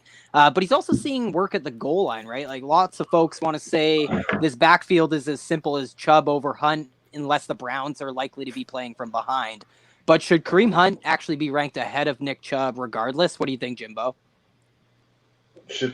So I always liked Kareem Hunt. I caught flack for ranking Hunt ahead of Chubb, but the metrics say that Chubb has been the better running back efficiency wise, but Kareem Hunt's getting the fucking red zone work, and the PPR work. So for that case, I still have him ahead. Like I have Kareem Hunt just ahead of Nick Chubb. I understand Nick Chubb's probably going to be the guy that gets the majority of the carries, probably going to get the fucking majority of the rushes, but the passing down work I think is going to be Kareem. I don't think the red zone work's going to go for Nick Chubb unless he breaks a big one and doesn't fall on the 2-yard line, and then they pound Chubb or pound Hunt again. But yeah, I don't know. Maybe it's a soft spot because I'm a Chiefs fan and I've always liked Kareem Hunt talent wise, but I have Hunt. I should be in the Super Bowl right now, man. Oh man, that made me laugh. Yeah, delusional son of a gun, but he can ball. I think it's interesting. Like, Nick Chubb's probably as good as anybody at breaking off big plays. He's the most explosive rusher on the season. But Kareem Hunt getting the much more desirable work. I honestly don't really have an answer. I think right now it's Kareem Hunt, but they're both top 10 running backs. I think everyone agrees, right? Yeah. Well, the beautiful part is you could have drafted them both in fantasy drafts, and you could roll them fucking both out, man. Yeah, I did in lots of best ball leagues. I did too in a couple. Yeah. That was the beautiful part. I didn't take that actually. I passed on Chubb. I went other places in drafts instead of taking Chubb just because I knew I could take Hunt later, and I didn't see the talent wise being that bad of a split in their ADP anyway. But right now, I'm actually kind of kicking myself for not taking them both. I took Joe Mixon over Nick Chubb. I was just going to say, at least you didn't take Joe. There. I was just going to say that. That's my segue. I don't know what I was doing. Been there, Jeff. Been there. So let's go to that team. Let's go to that team because I got the Giants at the Bengals next. And that's another game with a pretty low total, 44-point total. The Bengals are 6-point underdogs against the Giants, which is, I never thought I'd say that about any game this season. You are a 6-point underdog against the Giants. So what do you guys think? Is this a game where you're avoiding a lot of the Giants players? Like I thought the Bengals players, because I think Daniel Jones is actually a sneaky, really good start. Everyone thinks that, but he might also be a guy who can help you dig out of a hole if you got in that, if you played Deshaun Watson, if you played Antonio Gibson, whatever, Will Fuller. Do you guys like Daniel Jones quite a bit? And do you guys ever find yourself making that play where you might play him over an Aaron Rodgers who's in a tough matchup just to try and get that spiked week from Daniel Jones? I wouldn't go that far. I probably wouldn't. Yeah, maybe I went too bold. Yeah. But I think I see what you mean, though, because that upside is there in the running game for Daniel Jones. Obviously, he's got Slayton who can break off those big plays at any given time, too. So I see what you mean, Ty. I probably wouldn't go that high, but I would say let's see where he's at in week 12 ECR here. He's probably and just remember last year, like he hasn't done it as much this year, except your Eagles. It's hilarious. I don't think he scored 20 fantasy points against any team not called the Eagles. But last year he was doing things that only Lamar Jackson did in the sense of like 28+ point fantasy games and stuff, doing things that were borderline historic when it comes to rookie quarterbacks in games played and stuff. And that includes fumbles and stuff like that. So I recognize there's a lot of issues with Daniel Jones. I just think it might be one of those desperation plays, and he kind of fits the bill as that guy. And it's hard to find that kind of guy at the quarterback position. This week, especially, like Ben Roethlisberger's 2 spots ahead of him in ECR. I'd probably go Daniel Jones over Ben Roethlisberger, COVID aside, just because of that Ravens defense. So yeah, he could have that week for you. Might be one of the only ones. Where's Wayne Gallman in ECR, Trav, if you have it up? I bet he's like RB 15 or something. He's probably way up there. You nailed it. Spot on, running back 15. Yeah, I think I looked at it earlier. So are you guys starting him easily? Like he's just scoring like crazy, guys. It's crazy. Yep. He's cheating, getting us points in our fantasy lineup. Do you guys is he an easy start over Gio Bernard on the other side? Yeah, I think that's a fair, top 15 is pretty fair for Wayne Gallman, just with the work he's been getting, the touchdowns he's been getting. So, yeah, I would play him over Gio for sure. What's Gio's health status there, Jeff Ferroni? He's expected to be cleared. So he should be good to go. Yeah. Running back 21 in ECR. 21. I'm right there with Trav, though, of the upside isn't quite there. He would have to score, and just how many. What's Brandon Allen going to be able to do? Is he going to be able to extend drives? I'm not sure.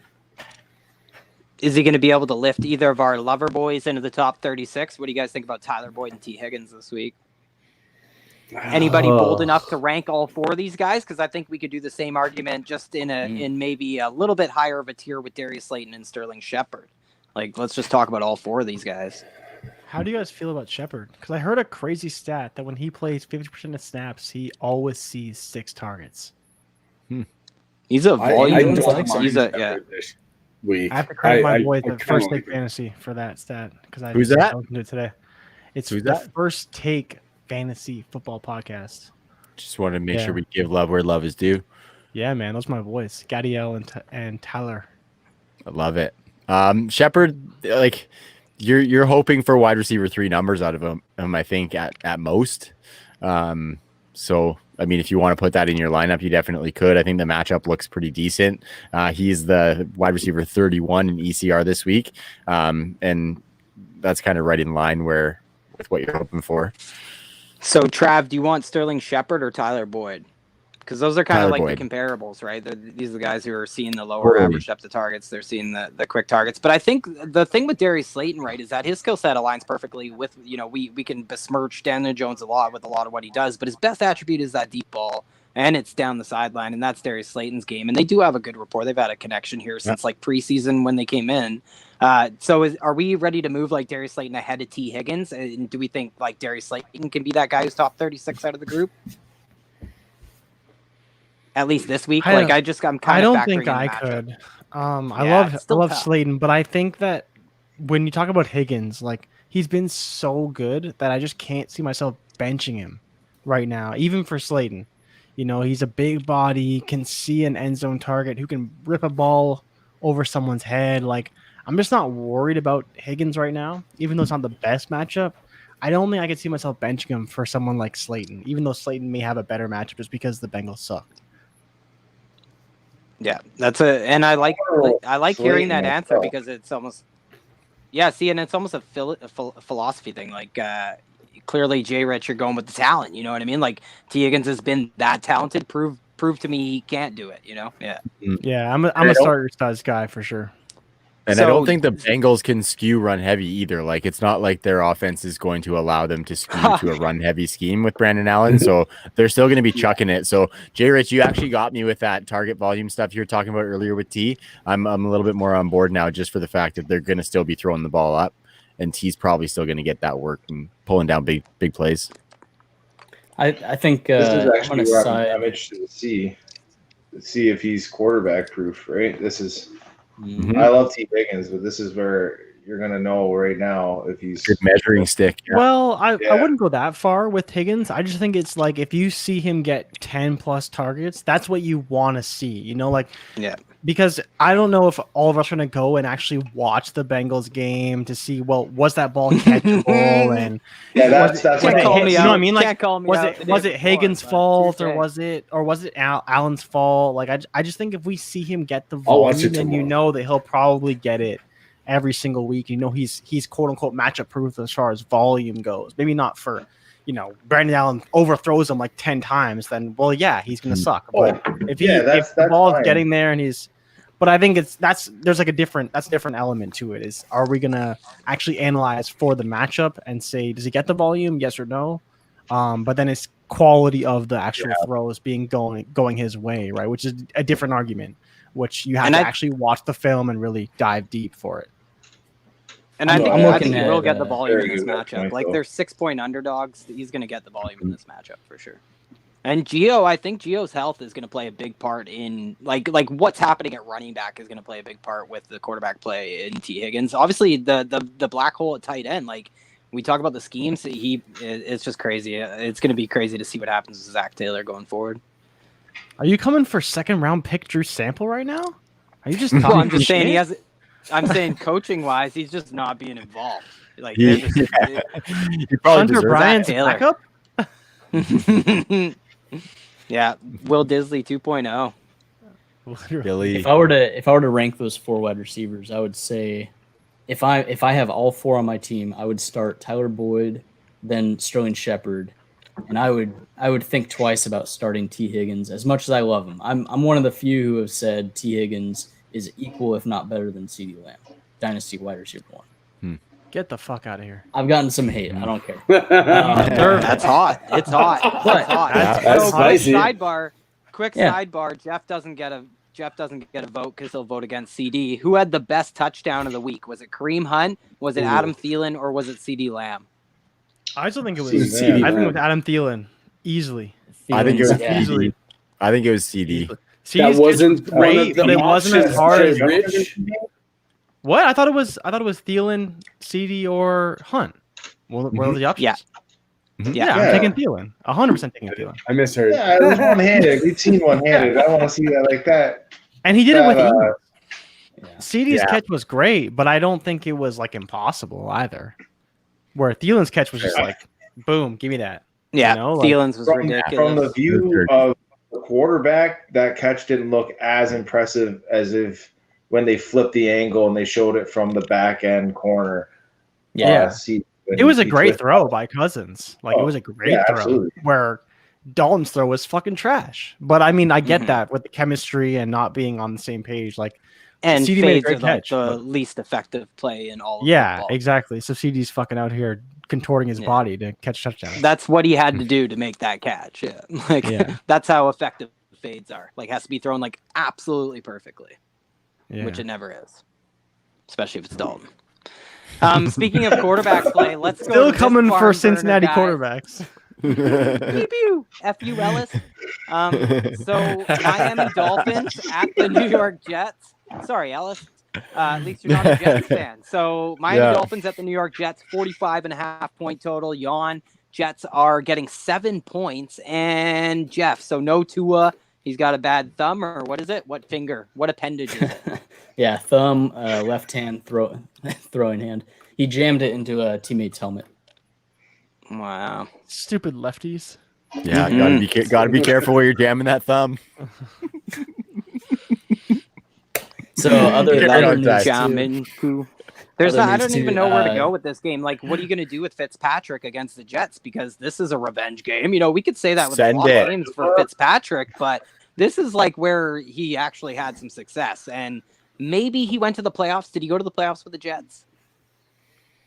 Because he started, he started like 5 or 6 games or more in like a dozen years, and he's only gone to the playoffs once. So that must have been the Decker Marshall year. Yeah, it must have been, right? So should be interesting to see what happens. I think obviously Devontae Parker just gets a huge uptick, right, with him playing. Mm-hmm. Yeah, and he was still decent with Tua, which was kind of good to see. But I think Fitzpatrick is definitely going to be a big boost to this entire passing game. What about the Jets, guys? Like, the Jets aren't, call me crazy, these last 2 weeks. I mean, they've scored about as many touchdowns on offense in the last 2 weeks as they had leading up until like week 9 or 10 or whatever there. And it's been a lot of thanks to these wide receivers, been a lot of thanks, honestly, to Joe Flacco. So, Jeff, what is your level of confidence with the quarterback position for the New York Jets since we hit the Miami one? Yeah, Sam Darnold has been cleared. He was full practice, so he's good to go, which to me, it boosts Jamison Crowder's value for sure. Yeah. I'm still fading Denzel Mims just because Miami actually has an underrated secondary. They're doing really good things there. Oh, they're unreal, especially when healthy this year. They've been really hard to throw on. And so Brashad Perriman, Denzel Mims, you kind of downgrade. Jameson Crowder, you upgrade. I think that's definitely the correct answer. What we've seen with Sam Darnold. What's going on in the running back room, Jeff? For the Jets or Miami? For the Jets, and actually go through both of them. There's injuries to talk about with both of them, and the Miami one is more important for sure. Yeah, Jets. So Frank Gore he's always healthy. He's fine. I saw a stat though. Ty Johnson is starting to get a little more work there. I have a good stat really quick. Just really quick. Last game, he had more targets than all the wide receivers put together in the first half. That's how involved Ty Johnson is in the game scripts for Adam Gase. Yeah, he basically took what was going to be the Michael Perrine role. Pirine. Yeah, and then on Miami side, Salvon Ahmed is out. Myles Gaskin has been ruled out. So it's going to be a Matt Breida show, I believe. Damn. Patrick Laird. Man. Patrick Laird possibly. Travis hurting right now. Damn it. But I got to check some shit out here. Yeah. Where did Ty get Johnson Lynn go to Bowden college? Jr., Antonio Callaway, get those guys some carries. Mac Hollins, Malcolm Perry. The weed man himself. Yeah, Malcolm Perry is actually I didn't even mention him. Malcolm Perry might actually be like a super deep play in like those multi flex leagues or whatever. Yeah. In your best ball leagues. Yeah. Yeah, I needed Salvon Ahmed. Speaking of best ball leagues, I needed him in this one in a deep play. I needed him too in a league. So what do you guys think? Would you guys fire up Matt Breida? Would you guys fire up Matt Breida? Or are you playing guys like Devontae Booker? Are you playing Latavius Murray over him? You're not going to play Matt Breida or what? I honestly would. I don't think. Yeah, they're big favorites. They should be fine. Like they'll get a bit of volume, and I think it's good volume compared to Breida, who could be good and could suck. Like I don't want to bet on that. Like I don't want to bet on guys who may just like. What if Fitz just decides to throw? Like every single play. So I don't know. Like I don't want to bet. I don't want to bet on Breida, who could get hurt. So if any NFL player actually believes in a revenge game, which I don't really think they actually do that much, they probably just prepare identically to how they would any game. But if anyone would, it's Fitzpatrick, and if anyone would check out of every run play to just I think it's Fitzmagic for sure. That's because Fitzmagic has the most teams that he can have revenge games against. It's like half of his games. Yeah. Oh man, Fitzpatrick. So we talked about Mike Gesicki. He's seeing improved usage under Ryan Fitzpatrick for sure. I wonder what they do with the offense. Obviously, we'll probably see the RPOs go away a little bit, but other than Devontae Parker, you guys probably aren't starting like a Jakeem Grant or anything, are we? Nope. Grant's actually coming off injury too. He's been dealing with a groin injury, I believe. What about Chris Herndon, solar eclipse himself? No. Not falling for it. No, sir. I'm good. Okay, so speaking of good, let's go to, or speaking of not good, let's go to the Monday Night Football game really quick. The Philadelphia Eagles are hosting the Seattle Seahawks. Almost a 50-point total for some reason. Philadelphia is getting 5.5 points in this game. So do we think Carson Wentz is a good start? I know we've been in this position before where he's had a good matchup on the horizon. He's had a lot of them, and he's failed miserably in every single one of them. So are we ready to trust him against this one, which is probably the best he's had all season? Best he might have left this season too. Tentatively trusting him. That's where I'm at. That's where I'm at. I don't want to talk about it. I think if you're really jammed up, you can play Carson Wentz. Like if you weren't able to get like Carr off the waivers or someone else, then you can roll him out in this matchup. But I'm not forcing him in there. Okay, Bri, so I made you completely do the back end of that tier. Let's keep it going. Ben Roethlisberger or Carson Wentz? I'm gonna go Wentz there. Yeah, Wentz or Daniel Jones? Wentz. Cool. So you got Wentz like right after those Cam Newton, Matt Ryan, and those guys. Yeah, I love it. Yeah, good old Hat Newton. I wonder if that's who gave him put him on the VID list in the first place. Maybe his hack guy had it back in early in the season. That would be devastating. Sent it to him in the mail. Hat. He gave him somebody else's hat, and it had their germs on the inside. Oh, that's what I'm saying. That's what you get for buying used hats, Cam. Don't buy used hats, bud. Yeah. So, are we shopping. any interest in? Yeah. So Miles Sanders, we're starting. Any hope for volume and any hope for Boston Scott being a flex play in this matchup? Boston Scott's coming off the abdomen injury too, so he's gonna be limited. Mm-hmm. Yeah, but he's gonna be involved. Him or Corey Clement will. You're hoping for passing volume from Jordan Howard. That's right. Yeah. Mm-hmm. Is he up from the P squad? Yep. I think they activated him. No. Okay. Okay. If I had to give him a letter grade from A to Z, P might be the letter grade I give him as a start this week, though, in fantasy. Yeah, it's actually Z, by the way, not Z. Am I saying it the American way? You said Z. The fuck you doing? Funny. Sorry, Jeff. Hey, Jeff. There's nothing wrong with how you say Zed's dead. Zed's dead, baby. I don't know this. What is this? Zed? We say the letter. But don't worry, we'll tell you down by the crick later. That's what it is. Yeah. Come up on the roof. We'll tell you on the roof. Yeah, it's always coming on the roof. I'm washing my clothes up there. Little Canadian education for you there, Jeff. We got plenty more where that's came from for sure. We'll save it for off the air though. Dead, baby. Zed's dead. So speaking of dead, is Travis Fulgham dead? Because he sure can't catch targets that are being thrown his way. Trav. Dead is pretty harsh. Definitely don't wish that on anybody. I wasn't being literal. I sure hope not. No, I don't know, man. Like I think the reliance we started to have for him is definitely dead. You can't bank on that with Goddard back. Even Miles Sanders back, he's not necessarily getting the carry volume, so we're kind of hoping he gets that target volume. So I just think like if you're starting Fulgham, he's going to be a wide receiver 3 or a flex, and you got to be prepared for a stinker because Jalen Reagor's been coming in there and getting some of those targets as well. And it just seems like a messy target split now after it was pretty condensed for a little bit there. So I'm not relying on Fulgham like I was during that run that he went on.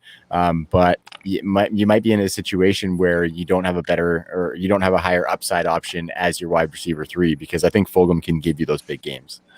Well, I think you might have a higher upside option on this same team. His name's Jalen Reagor. I think he might be kind of the guy to start over. Like, would you rather start Jalen Reagor or Travis Fulgham? No, I would definitely start Reagor over Fulgham. I think it's going to be one or the other that has a big game in the offense. It's not both.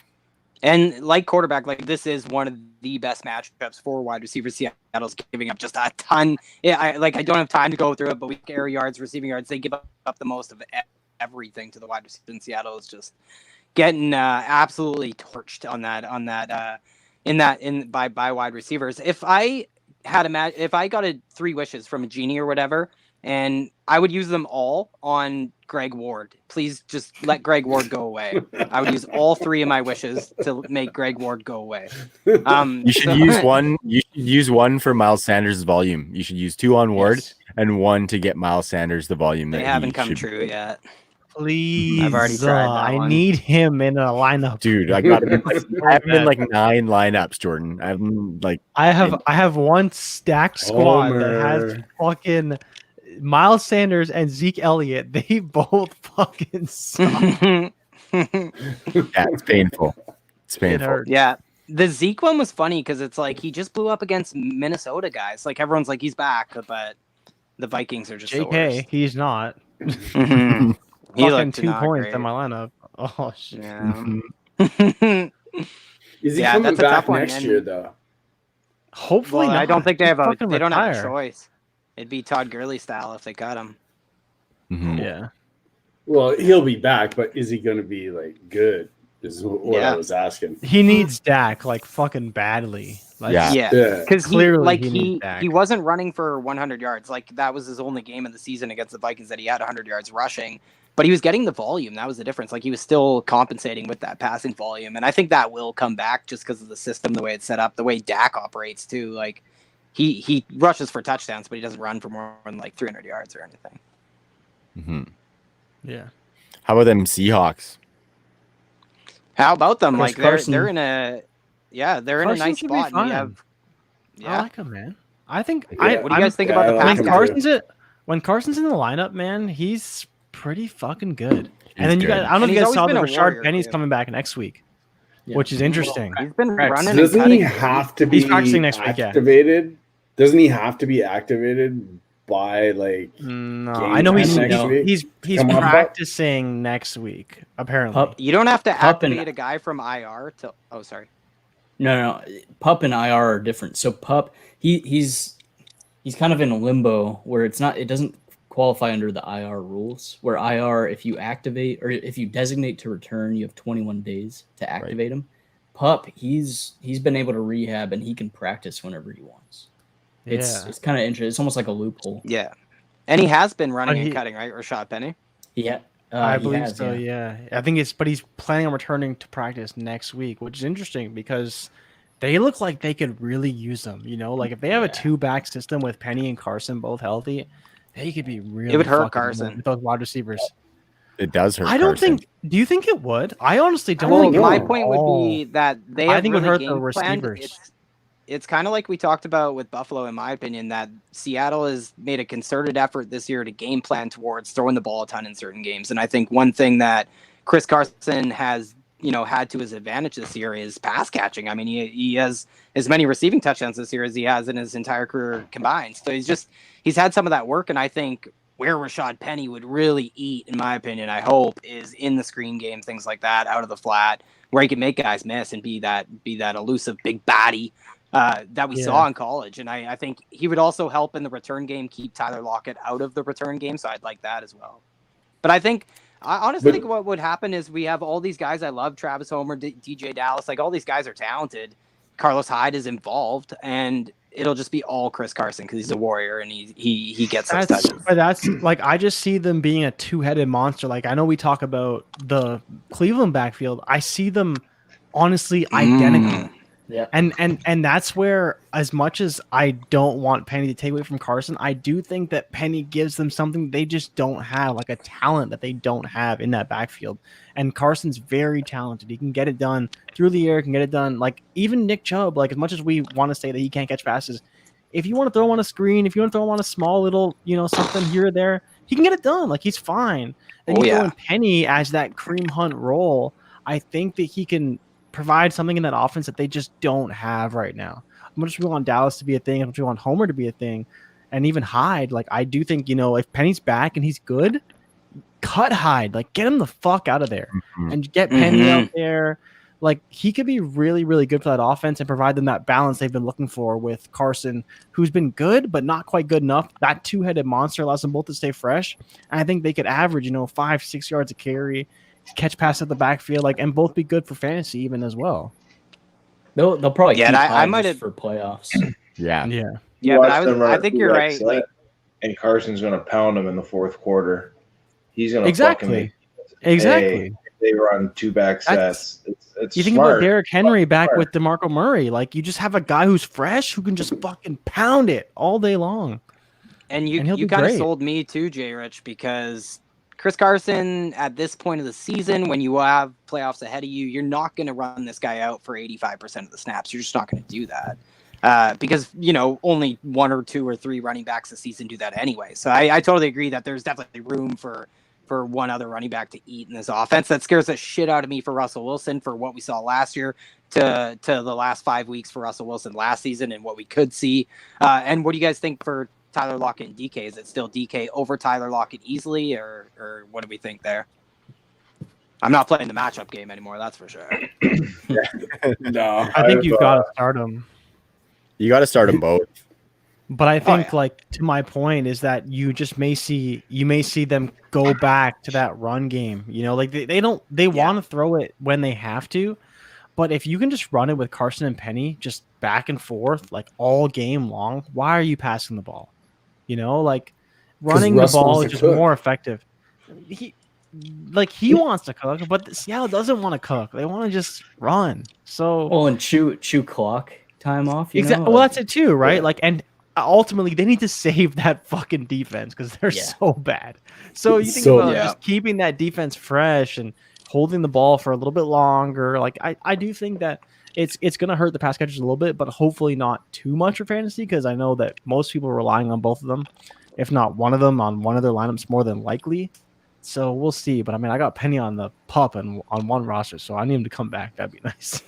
All right, Jay Rich. So in a case where you're looking at this Seattle team, if you were faced with the decision of having Carson or Lockett in a flex in a game like this, who would you roll out in a flex position? Asking for a friend.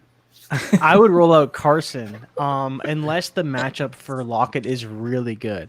Like if you want to analyze deep down to where who's the wide receiver 2, if the wide receiver 2 is killing this defense, like you see with Arizona, right? Darius Slay's probably DK, right? Yeah, but who cares? Like I'm not worried about that. I think Lockett should be fine. But I do think that. Sorry. No, I was just saying, like, I just think of more so, like, I like to take the running back, unless you hear some things about maybe he's on limited snaps or something. But for this week, I would roll with Carson because he's probably going to get the bulk of the carries. They don't really like to use their other running backs too much. And without Penny being there, I think he'll be fine. When Penny comes back, I could see more of a split. But for this week, I would roll with Carson personally. I do like Lockett a lot, though, so I'd try and find a way to get him in the lineup if you can. Trav, who is it? I just want to. Is it Nicole Roby Coleman? Yeah. Thank you. Yeah. Not a nickel cornerback, Roby Coleman. Yeah. He's the number 2 outside cornerback. So he'll be on Tyler Lockett. That's a plus matchup for Tyler Lockett. Totally. Yeah, fucking throw 10 pluses on there for all I care. Like as many as the matchups don't really matter with those guys. Like I don't know. No, it's only if it's like someone who's really, really good, and we haven't seen anyone stop them yet. So, but I'm not talking about more if you see like that wide receiver 2 has been killing a defense, then maybe you go Lockett. But I always lean running back just because you have that. He probably has a 60-yard floor with touchdown upside. So, yeah, I'd probably take 5.5 point favorites. You got to think running back gets in the end zone at least once in that game with Chris Carson and the tendencies of the team for sure.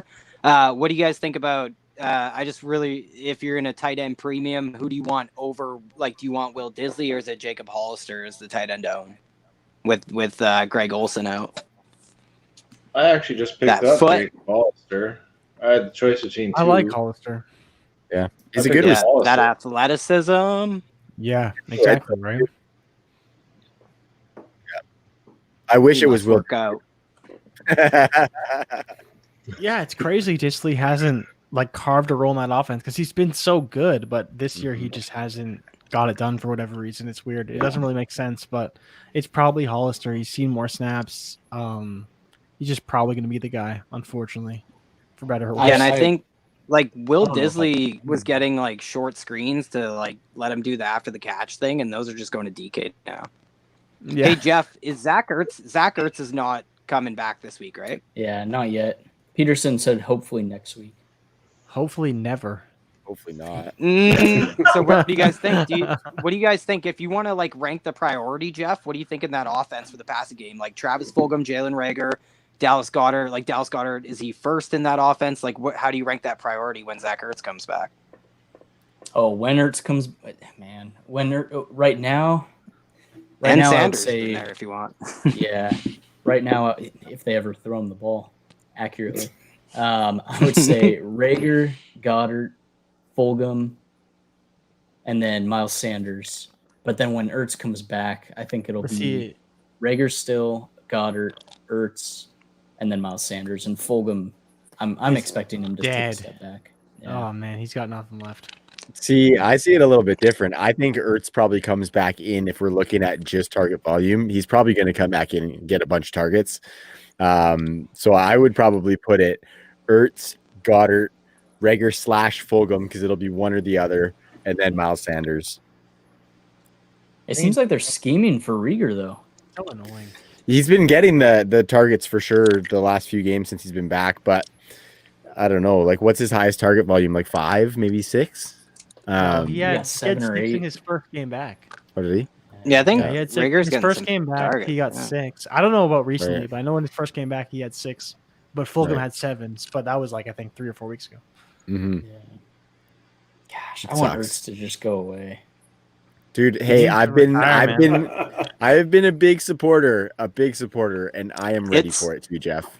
It's super sobering, like doing that exercise, like ranking the priority of this offense to the It passing game sucks. because it's super subjective should and it be could change at Sanders any first. time. I still think even when Ertz comes back, Goddard's going to take that one spot from him. He No. fucking better. I think Ertz is going to But the slide thing is, into he's such a better blocker than Zach Ertz. That's what people forget is that Dallas Goedert is such a better blocker than Zach Ertz. Like Zach Ertz is a minus blocker. He can block. He's just an inline tight end, Mm-hmm. and it's ironic because he's horrible after the catch. Mm-hmm. Like he doesn't Those add Dakota after the boys, catch. man. Like what does I'm this looking- guy do? I'm looking at Miles Sanders' receiving work, and it is just criminal. Don't. He's Josh Jacobs. Like, literally, he's Josh Jacobs without the rushing yards. That's Yeah. a funny one. And it's weird because he they shouldn't let be him though. run all Like he these should straight not. No. routes and everything. Like, yeah. he's but I a will better say, like, pass catcher. Yeah, but he does get like air yards as opposed to like most running backs who are in Yeah. the negative when you look at their air yards. Yeah. And he runs lots of wheel routes. He's had end zone targets. He's also had lots of drops this year. A lot of people can say that he's had a lot of really uncatchable targets, which he has, but he has probably the worst catch rate in all of football, like among running backs. Mhm. I'm looking this up. Player profile. But it's all scheme. It's all scheme, So right? Like depressing. they gotta get him some easier receiving work to get his confidence up, and then everything will start working. That scheme isn't Yeah. doing anybody favors. Anybody. No, it's not.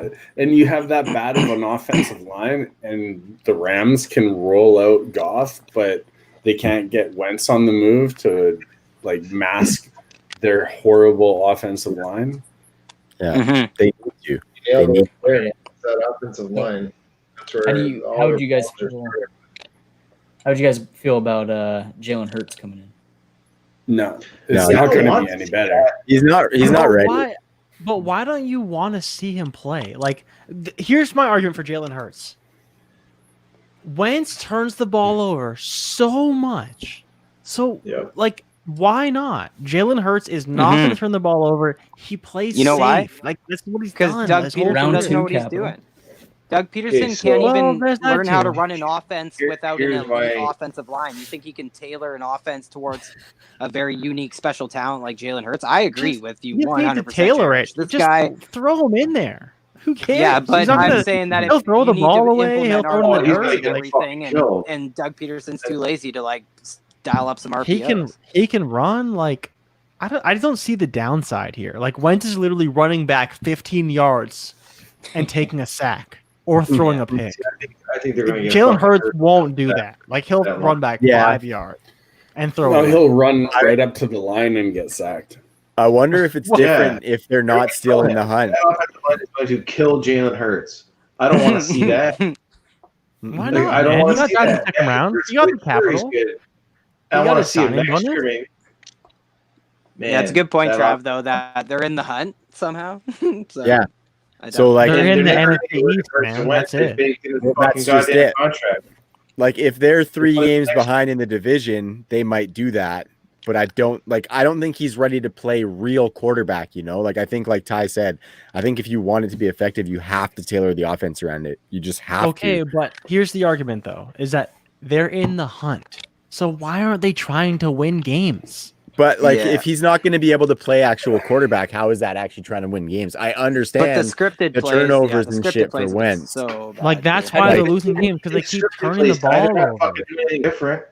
That's my only thing. It's like, even if he could totally run the Wentz offense. Like, he fully could. He can throw it deep if he has to, but he'll probably Wentz throw it is on pace intermediate, for short. rushing. Yeah, and Wentz has like, been I don't running know, tons. like- Yeah, Mhm. And Hurts will run more than him. He'll be a lot safer. Like, I just don't see the downside. Like, at Okay, worst, I'll ask he's- you a question. do you think Jalen Hurts will be able to read the fucking coverages and his reads faster or slower than Carson Wentz? Because if he can't read those fucking options, who cares? He needs to be able to read them. That's Wentz's problem. We don't know though. He's only thrown 2 passes. All of the other plays he's been on the field. I don't think he can read defenses. I don't think he can. No, I don't think Hurts can. And that's Wentz has been but you're just talking about like a guy who's not gonna do something really stupid with the ball. Like that's Jalen Hurts. So you just think about how if you allow your team to play coming in is not gonna do something stupid with the ball. But I'm saying, a lot like, of the scouts said that he wasn't ready coming in. I'm not saying he's ready, but I'm saying you think about he comes from a scheme that is you talk about Alabama for 3 years. That's a field position offense. That's not like they don't give a fuck about winning. And like what he did at like it's Oklahoma, not the too. offense now. Well, Oklahoma's different because they're trying to score every play. But Alabama, it's field position. It's get the yards, punt, play defense, right? Like they don't want Hurts to put up 50 points a game. It's not the Mac Jones offense they're running now. They're going to score 20 points, but they're only going to allow 7. And the Eagles can play that if they want to, but they don't want to play that. And so it's when Wentz is turning the ball over the 30-yard line, they're going to lose games. They're going to allow 30 points every game, but Hurts isn't going to do that. He'll throw the ball away. They can punt. They have a decent punter. They can play the field position game if they want to. I just don't see the point of playing Wentz and not seeing what Hurts can do when they're literally like, if they wanted to tank, they could get a top 6 pick and draft draft another good quarterback without knowing if Hurts is any good. Like, why are you wasting a second-round pick on a quarterback if you don't even know if Wentz is good, you don't know if Hurts is good, and you're still in line for a top 8-9 pick? Mm-hmm. But nobody's gonna. I don't think anybody's gonna look good. He's tied down. He's tied them down, right? Like financially, they can't move on from Wentz financially. If anything, the best bet would be to try to make Wentz look as fucking good as possible and try to fucking trade him. But the problem is he's making himself look terrible. Like when you see him roll out left 20 yards, chuck the ball 40 yards downfield in triple coverage and throw a pick, you're like, dude, what are you doing? Like anyone can throw the ball out of bounds. Like literally anybody can. Why are you? It drives me nuts. Why the fuck didn't he throw it out of bounds? Read the cornerback play. But that's like what, Trav? You watch his games. At least 6 or 7 of his picks. At least he could have thrown them out of bounds. Like 100%. At least that many. Not only picks. Or take a sack. He just needs to let a play die. Look at even last game. He took a fucking safety in the end zone. Yeah, like, dude, what are you doing? I can't defend that. Like I can't defend the the one against Cleveland decisions. Yeah, that was last week. He took the safety after throwing 3 picks in that game. Yeah, like that was bad. What are you doing, man? Like, there's no way. And he's pick 6, of course, because he chucks it 50 yards in the air for anyone to catch. It's just, I don't know, man. Like, there's sometimes I'm like, okay, he's good, but he makes mistakes. But it's like every week he keeps making the same mistakes. Like he keeps forcing the ball, or he gets sacked 20 yards behind the line of scrimmage. I'm like, dude, what are you doing? Like, totally doesn't make any sense. Yeah, and Trev, going along with what J-Rich said too, it's like, Eagles are contending. They're pushing into the playoffs. But that's with a record of 3-6-1, whatever it is. For sure. But I mean, sneak into the playoffs, anything can happen. They've proven that the last couple of years, right? Oh, come on. I'm not saying I'm. But you realize they're gonna play. They're gonna play the 2 seed in the NFC. In the 100%. NFC. I have West, no right? faith. I have no faith in them taking a playoff run. But I think that they probably think they can, right? Like in that room, they're probably thinking, "Okay, let's do this." That's the fucked up thing is that you either win the division, make the playoffs, or you have a top 10 pick, which I'm fine with. Why are you even trying to make the playoffs? That's fair. You're playing the NFC West to beat Dallas. Killed. You're playing Tampa Bay, who I think is going to get slaughtered this week, and they'll be the 6th seed, I believe, if my calculations are correct. Yeah, or you could play Arizona or the Rams. You'll play Arizona, the Rams, or Seattle. Like that'll be your because they'll be the 5 seed, right? And they'll be the 4 seed. In the NFC Not East. fun. So it's just why are you even? Yeah, you have the home game. Oh, crazy! It doesn't matter when you can get slaughtered by whoever you play.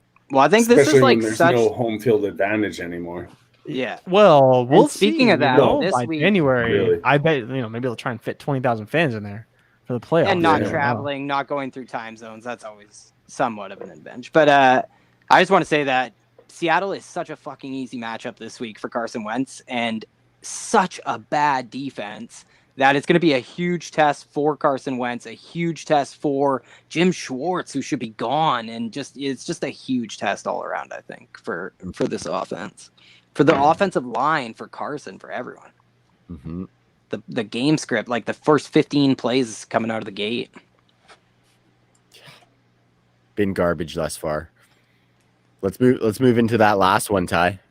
We got one more I to didn't talk even write about. any. Yeah, I got nothing to go. So it's the Steelers-Ravens, obviously. And I think we've talked a little bit about Ben Roethlisberger, how he's like a quarterback 2 in this one. Any interest in RG3? Do we think he's going to have any success in this game? Do we think it's going to be like a similar offense to what we've seen in fourth quarters? Or is it going to be more like a Lamar Jackson offense? Something in between? No. What the fuck? There's better options out there. We don't even have to touch on RG3. I don't think you can. Yeah. So it's just you're hoping he airs it out. So and that's it. Against where do you guys Pittsburgh, rank though. Gus? Yeah. Yeah, exactly. No. And that's why I bring up Gus Edwards, because is he in any decent spot? Will he see more catches in this game than he has in his entire career combined, possibly? Potentially. Yeah. What's that, 3? Yeah, exactly. I have no idea, but it can't be more than like 5 or 6. Because he's also losing probably some of that built-in efficiency, like the Jackson 5 that comes with, Lamar Jackson being your quarterback as well. So the efficiency that we've been accustomed to with Gus the Bus, who stole his nickname, probably won't be there either. I think you want him to punch one in, because I don't think he's going to be efficient. He's probably going to get a decent amount of carries, but they're going to be rather inefficient. So you're hoping he punches one in a red zone situation, but without Lamar Jackson, like how often are they going to get to the red zone against that Pittsburgh defense? So it's a if you have to situation, but it's not an exciting start. That's for sure. Yeah. Hey, Jeff, do you have like some of the guys who are out from Baltimore up by chance? Maybe start with who isn't out for Baltimore. Yeah, like it's just crazy. Yeah. Like I don't even. But it's wild who is still in, isn't it? Like it's crazy to me that Mark Andrews is playing, Hollywood Brown is playing. Like it's just crazy. You guys can talk Hollywood if you want, but Hollywood Brown just screwed me so bad last week. I was like, this is it against Titans, and it was it, but he goosed you. Yeah, I haven't heard any updates on Mark Andrews, but he is questionable with a thigh injury. Oh, really? So there's a chance that he doesn't even play. But yeah, we talked a little bit about it before. There's a very small chance that J.K. Dobbins and Mark Ingram are cleared to play. So it's most likely Gus Edwards and Justice Hill. I could honestly see it being split between the two. I don't know if you would want to play Gus Edwards. Probably lean towards him. And then on the flip side, Juju Smith-Schuster is expected to play with the toe injury. Yeah, and that's good. And the offensive line is pretty decimated for Baltimore as well. Like not just from COVID, I mean from serious injuries, starting with Marshall Yanda like retiring or whatever happened in the offseason. So Juju is going to get Marlon Humphreys, I think, if it's going to be in the slot. And Marcus Peters will be on Chase Claypool. So Jimmy Smith will be Deontay Johnson. So I rank it Deontay Johnson, Chase Claypool, Juju every week just because of the way they play, the way I, attack my fantasy football lineups. Does anyone else want to weigh in on that and maybe talk Ebron too if we want? I'd rank it the same as you. Curious to hear what Bri has to say though, as another Steelers fan. I don't know. I like all three. But me too. Going into this, I think actually Juju has the better matchup of the three. So I don't know if they look to try and scheme a little bit more around getting him the ball in that matchup. But any week that they're going into, you can play all of these guys. Like any one of them can blow up and have a great game. I don't care who it is, whether it's Deontay getting the volume or Pittsburgh scheming Claypool into interesting ways, whether it be go routes around the goal line on sweeps or whatever. they're going to get everybody involved in the best way that they can. So you're rolling out all these guys. Doesn't matter what the situation. Yeah, and I had the honor of going on Goat District with JD, and we were talking about James Conner, right? Like, what the hell is going on with James Conner? What's going on with this run game? And the conclusion we all came to is just that, Pittsburgh's just doing such a phenomenal job of using all these wide receivers as an extension of the run game. And that's what I love is they all offer such, unique, roles in this offense, and they can all play specific, defined positions at wide receiver. So I like all these guys. I think Juju, because of his bang, I hate foot injuries. Just one of those things where you worry maybe he aggravates it. And who knows? I'd probably keep him beanbag again. Yeah, the 40-yard line every time gets it every time. So, no, it was a flag this time. Yeah. Yeah. So I just, he's probably that's the other thing though. Connor's out in this too. So are they? But that's what I'm saying. They're just going to use these wide receivers as like an extent. Yeah, exactly. So we all agree that they're all up there, but I kind of worry a little bit about Juju just in this matchup. I think he's more like a wide receiver 2 or wide receiver 3. Chase Claypool, I worry a little bit about Chase Claypool because their cornerbacks are healthy. They're, one of the stronger units on the defense for Baltimore. But if you got down against Antonio Gibson or whatever from Turkey Day, you're obviously playing Chase Claypool to try and make up that deficit. But like, would you guys play these guys over, say, like a DJ Moore or like Chris Godwin? Like, what kind of decisions are you guys making on those guys? Like AJ Brown, these are other guys that are right in that same mid wide receiver 2 area. Like, are we breaking ties for Steelers or no? I don't think so. Like, I don't. Yeah, me either. For me, it's just Deontay. Like, I think Deontay's volume is the most secure of all the wide receivers. If you want to bench Claypool, like, I'm totally cool with that because I think that the Ravens defense is really, really good, And for me, that's just kind of what it comes down to. Like, I don't know about AJ Brown. AJ Brown is similar. He's not going to probably see a whole lot of volume. He has another tough matchup. If you want to bank on Claypool getting that one touchdown, I'm totally cool with that. But I think when you talk about Juju not being a wide receiver 1, especially maybe not a wide receiver 2, potentially wide receiver 3, I'm okay with that. But I think, talking about Chris Godwin, who should be in a shootout, should see, 8 to 10 targets. I like that a lot. Maybe not over Deontay because I think Deontay could be a 2-touchdown guy potentially. But it's for me, it's just like Deontay is kind of my guy right now, and I think he's great. I think he's going to see a lot of volume. But when you talk about adding in Juju and Claypool in the mix, I could see Claypool maybe not being the guy, and maybe Juju not being the guy. But they should be fine, Like, this game should be a shit show, and that's my only fear, honestly, is that none of the Ravens play, and it's just like the Steelers just dominate them, and it's like 17-3 or something. Where it's just like a shitty game, not a lot of scoring, not a lot of fantasy. Ben doesn't really move the ball because the Ravens are still good, and it's just like a crappy game overall. Mm-hmm. So in that group tie, because it's splitting hairs, the one thing I would say would be if your league isn't designating replacement players, COVID replacement players, I would play the guys who are for sure playing, only for the risk of this game being canceled. Yeah. And I kind of agree with Jay Rich. Like, I think you can kind of split hairs just if you want it. I really would accept the argument of the matchup. You know what I mean? Because you get, like, what's his name gets Minnesota. Like, these are just much easier matchups, and these are much more difficult ones for guys like AJ Brown and some of these Steeler guys. And then I totally agree that I actually do put some separation there where I'm kind of willing to say that Deontay Johnson can overcome a tough matchup at this point because of volume and all that, and usage in the end zone. So I think it should be hopefully not a blowout because I totally agree. It could be like a total reverse of that Jaguars game where we just put up like a decent first half and then run the ball like crazy with Benny Snell and Anthony McFarland and whoever. So yeah, it's going to be a good one, and I'm kind of avoiding almost everybody on the Ravens. Mm-hmm. Yeah. But it sucks. Benny Snell is going to score. Like, Benny Snell scoring a touchdown in this game. It's a foregone conclusion.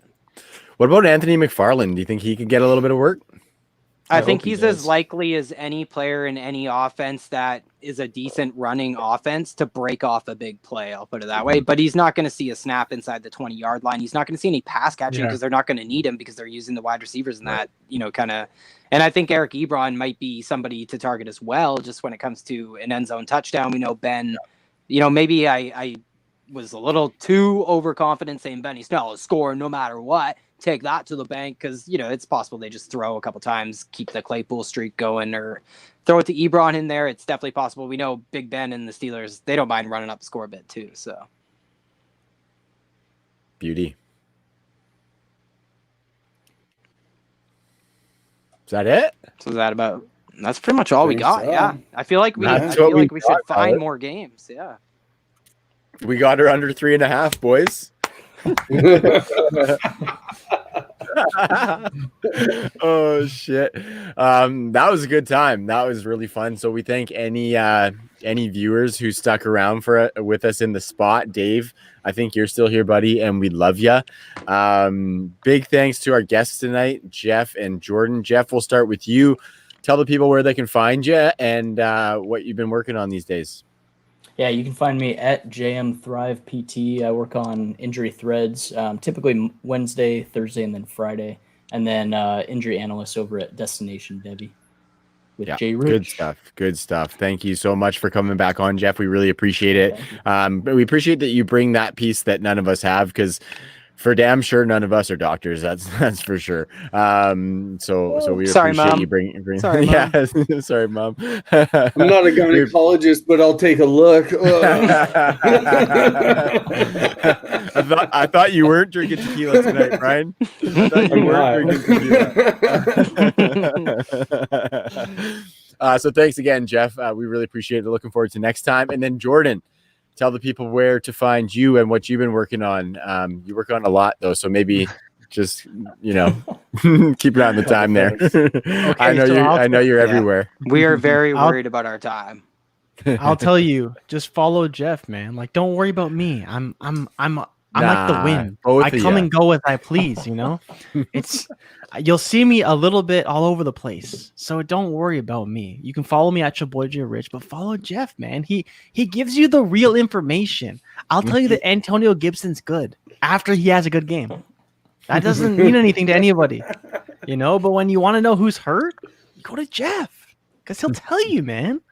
If you wanna listen to me, I do some shows here or there. I try to put out content on Destination Debbie. Although I will say, I said Antonio Gibson was gonna be top 10 next year before his 3 touchdown game, and everyone's talking about Antonio Gibson. I'm like, that's me. Like I was there. I had that. I was on that. I like it. So it made me feel good. But otherwise, I'm just, I do whatever. Me and Mayo, we text sometimes. It's cool. You're a busy man. I know that. No, I'm not. I just I do whatever, man. Like I just have fun with it. Like I love being on shows. I love making videos. I love doing my own shit too, like my own podcast and stuff. I like just creating content, like interacting with people. I like telling people, do what makes you happy, man. If you can do what makes you happy, do it. Because it's very difficult for people to do what makes them happy. So definitely if you can try, if you can strive to do that, please go out and try and make it happen for yourself. 100%. That's very similar sentiment to your podcast, the Real Life Podcast, Jordan. I've had a chance to listen to that, and it's been awesome. So, you sold yourself short. Definitely make sure you go follow Jordan and all of his work. But thanks again, guys. We got another one in the books. Ty, Brian, thank you, boys. That was a good one. My pleasure. Thanks so much, Jared. Thanks so much, Jeff. Thanks, boys. Yeah. Until next week. Thanks for coming up to the spot, everybody.